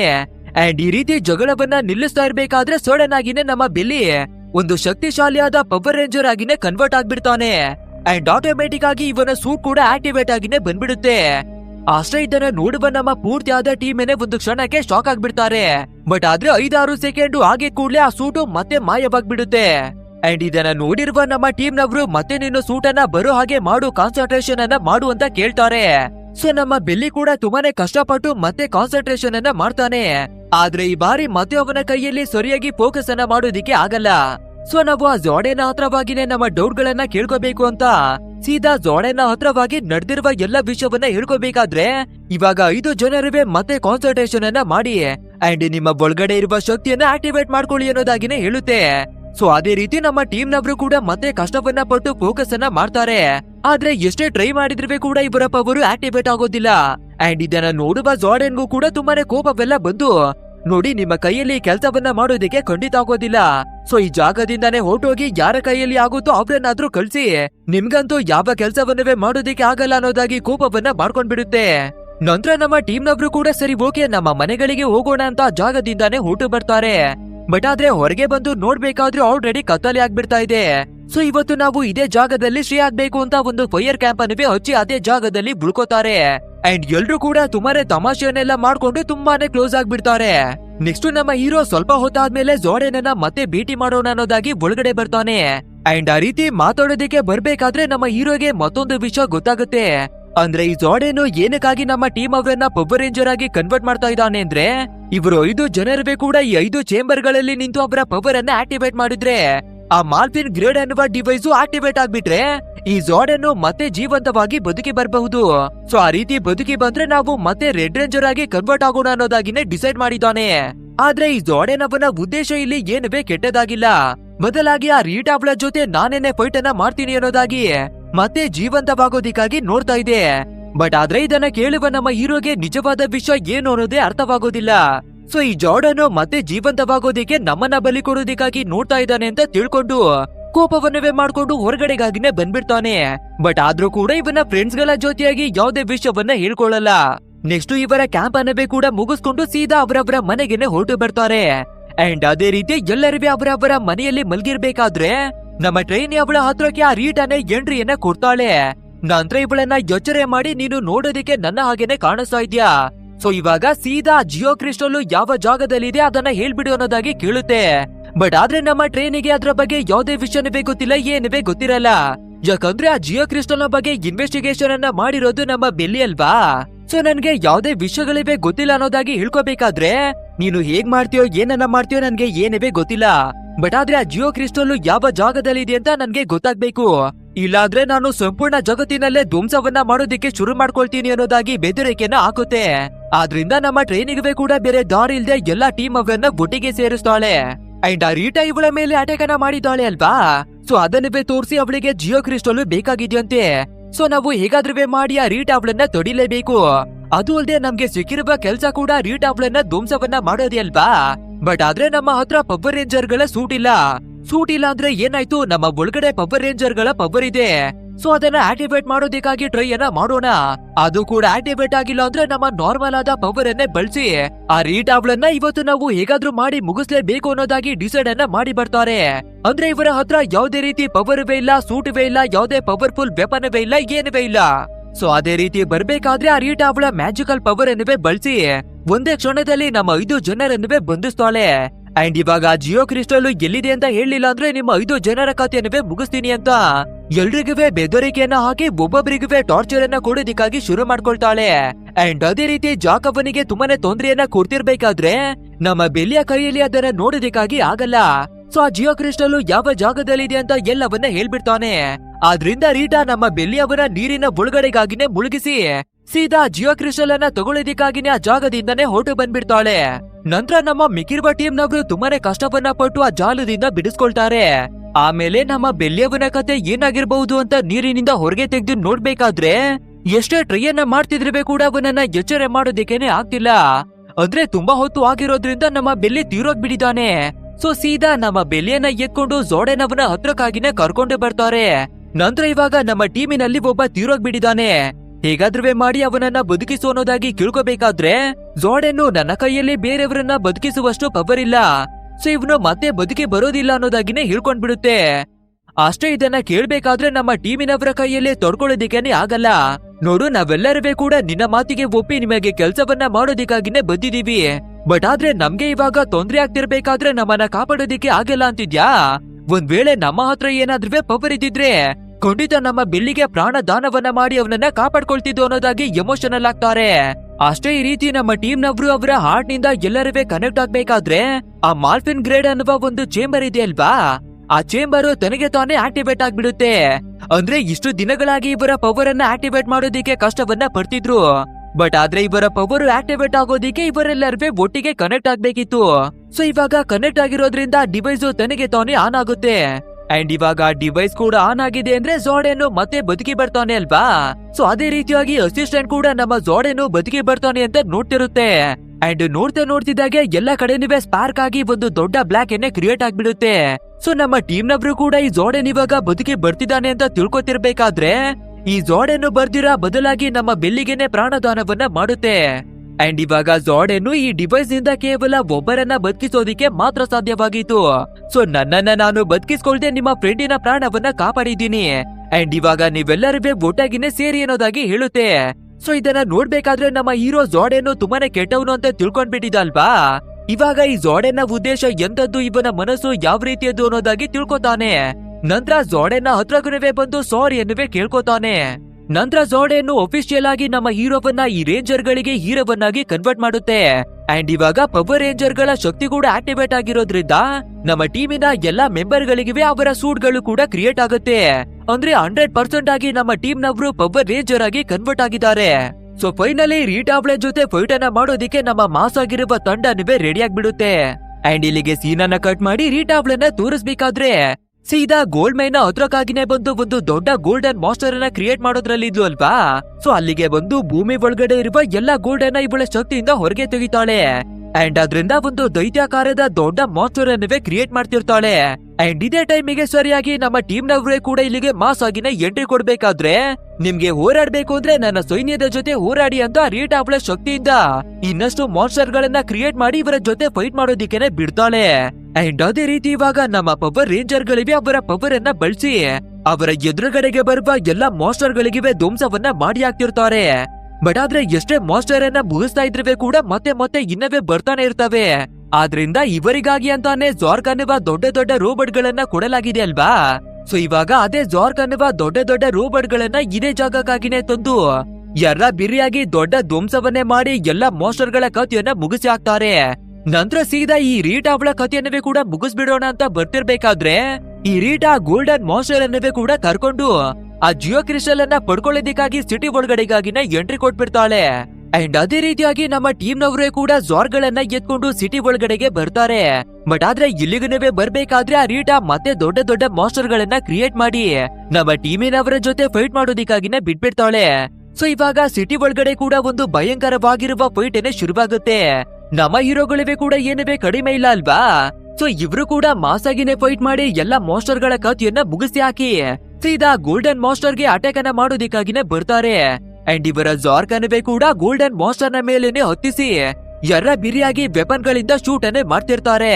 ಬಟ್ ಆದ್ರೆ ಆ ಗೋಲ್ಡನ್ ಮಾಸ್ಟರ್ ನ ಮುಂದೆ ನಮ್ಮ ಟೀಮಿನವರ ಶಕ್ತಿ ಏನಿವೆ ಕೆಲಸವನ್ನ ಮಾಡ್ತಿರಲ್ಲ. ಅಂಡ್ ಆ ಗೋಲ್ಡನ್ ಮಾಸ್ಟರ್ ಕೂಡ ನಮ್ಮ ಬೆಲ್ಲಿಯವನ್ನ ಜಾರ್ಕ್ ನ ಮೇಲೆ ಕಾಲನ್ನ ಮಡಗಿ ಇನ್ನೇನು ನಮ್ಮ ಬೆಲ್ಲಿಯ ಕಥೆಯನ್ನ ಮುಗಿಸ್ಬಿಡ್ತಾ ಇದೆ ಅಂತ ನಾವು ತಿಳ್ಕೊತಿರ್ಬೇಕಾದ್ರೆ ಕೊನೆ ಕ್ಷಣದಲ್ಲಿ ನಮ್ಮ ಬೆಲ್ಲಿ ಒಂದು ಬಟನ್ ಅನ್ನ ಪ್ರೆಸ್ ಮಾಡ್ಬೇಕಾದ್ರೆ ದೊಡ್ಡ ಧಮಾಕನೆ ಆಗ್ಬಿಡುತ್ತೆ. ಆದ್ರಿಂದ ರೀಟಾ ಮತ್ತೆ ಆ ಗೋಲ್ಡನ್ ಮಾಸ್ಟರ್ ಇಬ್ರು ಕೂಡ ದೂರವಾಗಿನೇ ಬೀಳ್ತಾರೆ. ಇನ್ನು ನಮ್ಮ ಕಿಂಬರ್ಲಿ ಹತ್ರ ಮಾತ್ರನೇ ಹಾರಾಡುವ ಕ್ರಿಯೇಚರ್ ಇರೋದು. ಇನ್ನು ಮಿಕ್ಕಿರೋರ ಹತ್ರ ನಾರ್ಮಲ್ ಆಗಿ ನೆಲದ ಮೇಲೆ ಓಡಾಡುವ ಕ್ರಿಯೇಚರ್ ನ ರೋಬೋಟ್ ಇದೆ. ಸೊ ಅವುಗಳನ್ನೇ ಬಳಸಿ ಮತ್ತೆ ಫೈಟ್ ಅನ್ನ ಮಾಡೋಣ ಅಂತ ಇಬ್ರು ಬರ್ತಿರ್ಬೇಕಾದ್ರೆ ಆ ರೀಟಾ ಗೋಲ್ಡನ್ ಮಾಸ್ಟರ್ ಗೆ ಒಂದು ಆರ್ಡರ್ ಅನ್ನ ಕೊಡ್ತಾಳೆ. ಅಂದ್ರೆ ಆ ಜಿಯೋ ಕ್ರಿಸ್ಟಲ್ ಯಾವ ಜಾಗದಲ್ಲಿದೆ ಅದನ್ನ ಹುಡುಕಿ ಬಾ ಅನ್ನೋದಾಗಿ. ಸೊ ಆ ಗೋಲ್ಡನ್ ಮಾಸ್ಟರ್ ಕೂಡ ಜಿಯೋ ಕ್ರಿಸ್ಟಲ್ ಅನ್ನ ಹುಡುಕಿ ಒಂದು ಜಾಗದಲ್ಲಿ ಒಂದು ದೈತ್ಯಾಕಾರದ ಗುಂಡಿಯನ್ನ ತೋಡಿ ಹಾಕುತ್ತೆ. ಅಷ್ಟೇ ಇದನ್ನ ನೋಡುವ ನಮ್ಮ ಟೀಮ್ ನವರು ಈ ದುಷ್ಟರಿಗೆ ಆ ಜಿಯೋ ಕ್ರಿಸ್ಟಲ್ ಸಿಗೋದಕ್ಕಿಂತ ಮುಂಚೆ ನಾವು ಈ ಗೋಲ್ಡನ್ ಮಾಸ್ಟರ್ ಅನ್ನ ಹೇಗಾದ್ರೂ ಮಾಡಿ ತಡಿಲೇಬೇಕು ಅಂತ ನಮ್ಮ ಪೂರ್ತಿಯಾದ ಟೀಮು ಆ ಮಾಸ್ಟರ್ ನ ಮೇಲೆ ಅಟ್ಯಾಕ್ ಅನ್ನ ಮಾಡೋದಿಕ್ಕಾಗಿನೇ ಬರುತ್ತೆ. ಸೊ ಅದೇ ರೀತಿ ಎರ್ರ ಬಿರಿಯಾಗಿ 4 ಕಡೆಯಿಂದನವೇ ಕೂಡ ಅಟ್ಯಾಕ್ ಅನ್ನ ಮಾಡ್ತಿರ್ತಾರೆ. ಆದ್ರೆ ಈ ಮಾಸ್ಟರ್ ಅನ್ನ ಸೋಲಿಸೋದು ಅಷ್ಟೊಂದು ಸುಲಭವಾಗಿರೋದಿಲ್ಲ. ಸೊ ಅದು ಕೂಡ ಆಪೋಸಿಟ್ ನಲ್ಲಿ ಅಟ್ಯಾಕ್ ಅನ್ನ ಮಾಡಿ ನಮ್ಮ ಕಿಂಬರ್ಲಿ ಅವಳ ಜೊತೆನವೇ ಕೂಡ ಖರಾಬ್ ಮಾಡ್ಬಿಡುತ್ತೆ. ಅಂಡ್ ಇವಾಗ ಮಾಸ್ಟರ್ ನ ಜೊತೆ ಫೈಟ್ ಅನ್ನ ಮಾಡಿ ಇವರು ಗೆಲ್ಲೋದಿಕ್ಕಂತೂ ಸಾಧ್ಯನೇ ಇಲ್ಲ. ಸೊ ನಾವು ಹೇಗಾದ್ರೂ ಮಾಡಿ ಆ ಜಿಯೋ ಕ್ರಿಸ್ಟಲ್ ಅನ್ನಾದ್ರೂ ಪ್ರೊಟೆಕ್ಟ್ ಅನ್ನ ಮಾಡೋಣ ಅಂತ ಇವರ ರೋಬೋಟ್ ಗಳ ಜೊತೆಗೆ ಸೀದಾ ದೊಡ್ಡ ಗುಂಡಿ ಒಳಗಡೆಗೆನೆ ಜಂಪ್ ಅನ್ನ ಮಾಡ್ಬಿಡ್ತಾರೆ. ಮೇ ಬಿ ನಮ್ಮ ಟೀಮ್ ಅವರ ಕತೆ ಇಲ್ಲಿಗೆನೆ ಮುಗ್ದಾಗ್ಬಿಡ್ತೇನೋ ಅಂತ ನಾವು ಯೋಚನೆಯನ್ನ ಮಾಡ್ತಿರ್ಬೇಕಾದ್ರೆ ಇದ್ದಕ್ಕಿದ್ದಾಗೆ ದೊಡ್ಡ ಗಾತ್ರದಲ್ಲಿರುವ ಒಂದು ರೋಬೋಟ್ ಹೊರಗಡೆಗಾಗಿನೇ ಬರುತ್ತೆ. ಅಷ್ಟೇ ಇದನ್ನ ನೋಡುವ ರೀಟಾ ಒಂದು ಕ್ಷಣಕ್ಕೆ ಭಯವನ್ನ ಪಡ್ಕೋತಾಳೆ. ಆದ್ರೂ ಕೂಡ ನಮ್ಮ ಹತ್ರ ದೈತ್ಯಾಕಾರದ ಗೋಲ್ಡನ್ ಮಾಸ್ಟರ್ ಇದೆ ಅಲ್ವಾ, ಸೊ ನಾವು ಕೂಡ ಇವಾಗ ಅದೇ ಮಾಸ್ಟರ್ ನ ಒಳಗಡೆಗೆ ಅಬ್ಸರ್ವ್ ಆಗೋಣ. ಅಂಡ್ ಇವಾಗ ನಾವೇನೆ ಆ ಮಾಸ್ಟರ್ ಅನ್ನವೇ ಕೂಡ ಕಂಟ್ರೋಲ್ ಅನ್ನ ಮಾಡೋಣ ಅಂತ ಸೀದಾ ಈ ಗೋಲ್ಡನ್ ಮಾಸ್ಟರ್ ನ ಒಳಗಡೆಗಾಗಿನೇ ಬಂದು ಸೇರ್ಕೋತಾಳೆ. ನಂತರ ಸೀದಾ ರೋಬೋಟ್ ನ ಎದುರುಗಡೆಗೆ ಬಂದು ಫೈಟ್ ಅನ್ನ ಮಾಡೋದಕ್ಕಾಗಿನೇ ನೋಡ್ತಾಳೆ. ಅಂಡ್ ಇವಾಗ ಶುರುವಾಗುತ್ತೆ ನೋಡಿ ಇನ್ನವೇ ಭಯಂಕರವಾದ ಫೈಟ್. ಈ ಮೆಗಾ ರೋಬೋಟ್ ಮತ್ತೆ ಈ ಗೋಲ್ಡನ್ ಮಾಸ್ಟರ್ ನ ನಡುವೆ ಒಂದು ಕ್ಲಾಸಿಕ್ ಆದ ಭಯಂಕರವಾದ ಫೈಟ್ ಏನೇ ನಡೆದೋಗ್ಬಿಡುತ್ತೆ. ಅಂಡ್ ಫೈನಲ್ ಆಗಿ ನಮ್ಮ ದೈತ್ಯಾಕಾರದ ರೋಬೋಟ್ ಆ ಗೋಲ್ಡನ್ ಮಾಸ್ಟರ್ ಅನ್ನ ಸೋಲಿಸಿ ಹಾಕುತ್ತೆ. ಸೊ ರೀಟಾ ಕೂಡ ಅದರಿಂದ ಹೊರಗಡೆ ಬಂದು ನಮ್ಮ ರೇಂಜರ್ ಗಳನ್ನ ಮ್ಯಾನಿಪ್ಯುಲೇಟ್ ಮಾಡೋದಕ್ಕಾಗಿ ನೋಡ್ತಾಳೆ. ನೋಡಿ ನಾನು ಕೂಡ ನಿಮ್ಮ ಹಾಗೇನೆ ಪವರ್ ರೇಂಜರ್ ಆಗಿ ಕೆಲಸವನ್ನ ಮಾಡ್ತಿದ್ದೆ, ಬಟ್ ಆದ್ರೆ ಇವಾಗ ನಿಜವನ್ನ ಹೇಳ್ತಾ ಇದ್ದೀನಿ, ನನ್ನ ಮಾತನ್ನ ಕೇಳಿ, ನನ್ನ ಜೊತೆಗಿನೇ ಸೇರ್ಕೊಳ್ಳಿ. ಆ ಜಿಯೋ ಕ್ರಿಸ್ಟಲ್ ಅನ್ನ ಎಲ್ಲರೂ ಹುಡುಕಿ ಒಂದು ಹೊಸ ಗ್ಯಾಲಕ್ಸಿಯನ್ನ ಸೃಷ್ಟಿ ಮಾಡೋಣ ಅನ್ನೋದಾಗಿ ಇವರ ಹತ್ರ ಮಾತಾಡೋದಿಕ್ಕೇನೆ ಬರ್ತಾಳೆ. ಬಟ್ ಆದ್ರೆ ನಮ್ಮ ಮೆಗಾ ರೋಬೋಟ್ ಆ ರೀಟಾ ಅವಳಿಗೆ ಒಂದು ಹೊಗೆಯನ್ನ ಕೊಡ್ಬೇಕಾದ್ರೆ ಇವಳು ನಮ್ಮ ಭೂಮಿ ಗ್ರಹವನ್ನ ಬಿಟ್ಟು ಸ್ಪೇಸ್ ನ ಒಳಗಡೆ ಬಂದು ಫ್ರೀಸ್ ಆಗೋದಿಕ್ಕೆ ಶುರುವಾಗ್ತಾಳೆ. ಅಂಡ್ ಫೈನಲ್ ಆಗಿ ನಮ್ಮ ಪೂರ್ತಿಯಾದ ಟೀಮು ಈ ಸಂಪೂರ್ಣವಾದ ಜಗತ್ತನ್ನ ಕಾಪಾಡಿದ್ದಾರೆ. ಅಂಡ್ ಇದನ್ನ ನೋಡುವ ಎಲ್ಲಾ ಜನರೇ ಕೂಡ ನಮ್ಮ ಹೀರೋಗಳನ್ನ ಅಪ್ರಿಶಿಯೇಟ್ ಅನ್ನ ಮಾಡ್ತಾರೆ. ಸೊ ಇದನ್ನ ನೋಡುವ ನಮ್ಮ ಟೀಮ್ ನವರು ಕೂಡ ತುಂಬಾನೇ ಹ್ಯಾಪಿಯಾಗಿ ಆ ಜಾಗದಿಂದಾನೇ ಹೊರಟು ಜೋರ್ಡನ್ ಅವನ ಹತ್ರಕ್ಕೆ ಬಂದು ಪವರ್ಫುಲ್ ಆದ ವೆಪನ್ ಅನ್ನ ವಾಪಸ್ ಕೊಡ್ತಾರೆ. ಅಂಡ್ ನಮ್ಮ ಅಗತ್ಯ ಬಂದ್ರೆ ಒಮ್ಮೆ ನಮ್ಮನ್ನ ನೆನಪಿಸ್ಕೊಂಡ್ಬಿಡಿ ಸಾಕು, ನಾವು ಮತ್ತೆ ಬಂದು ಈ ಜಗತ್ತನ್ನ ಕಾಪಾಡೋದಿಕ್ಕೆ ರೆಡಿ ಆಗ್ತೀವಿ ಅನ್ನೋದಾಗಿನೇ ಹೇಳಿ ಬರ್ತಾರೆ. ಬಟ್ ಆದ್ರೆ ಪವರ್ ರೇಂಜರ್ ಗಳ ಪವರ್ ಯಾವಾಗ್ಲೂ ಇವರ ಬಾಡಿಯಲ್ಲಿನೇ ಸೇರ್ಕೊಂಡಿರುತ್ತೆ. ಆದ್ರೆ ಹೊರಗಿನ ಜಗತ್ತಿಗೆ ತೋರಿಸದೆ ನಾರ್ಮಲ್ ಆದ ಜೀವನವನ್ನ ಬದುಕೋದಿಕ್ಕಾಗಿ ಶುರು ಮಾಡ್ಕೊಳ್ತಾರೆ. ಅಂಡ್ ಇಲ್ಲಿಗೆ ನಮ್ಮ ಇವತ್ತಿನ ಸ್ಟೋರಿ ಕೂಡ ಎಂಡ್ ಆಗುತ್ತೆ. ಗೈಸ್, ಈ ಮೂವಿ ಹೇಗಿತ್ತು ಅಂತ ತಪ್ಪದೆ ನಮ್ಗೆ ಕಮೆಂಟ್ ಮೂಲಕ ತಿಳಿಸಿ. ಅಂಡ್ ಈ ವಿಡಿಯೋವೇನಾದ್ರೂ ಇಷ್ಟವಾಗಿದ್ರೆ ಒಂದು ಲೈಕ್ ಅನ್ನ ಕೊಟ್ಟು ನಮ್ಮ ಚಾನೆಲ್ ಅನ್ನ ಸಬ್ಸ್ಕ್ರೈಬ್ ಮಾಡ್ಕೊಳ್ಳಿ. ಸರಿ, ಓಕೆ, ಮುಂದಿನ ಒಂದು ಮಾಸ್ ಆಗಿರುವ ಮೂವಿಯಲ್ಲಿ ಮತ್ತೆ ಭೇಟಿ ಆಗೋಣ. So thanks for watching guys and take care of your self.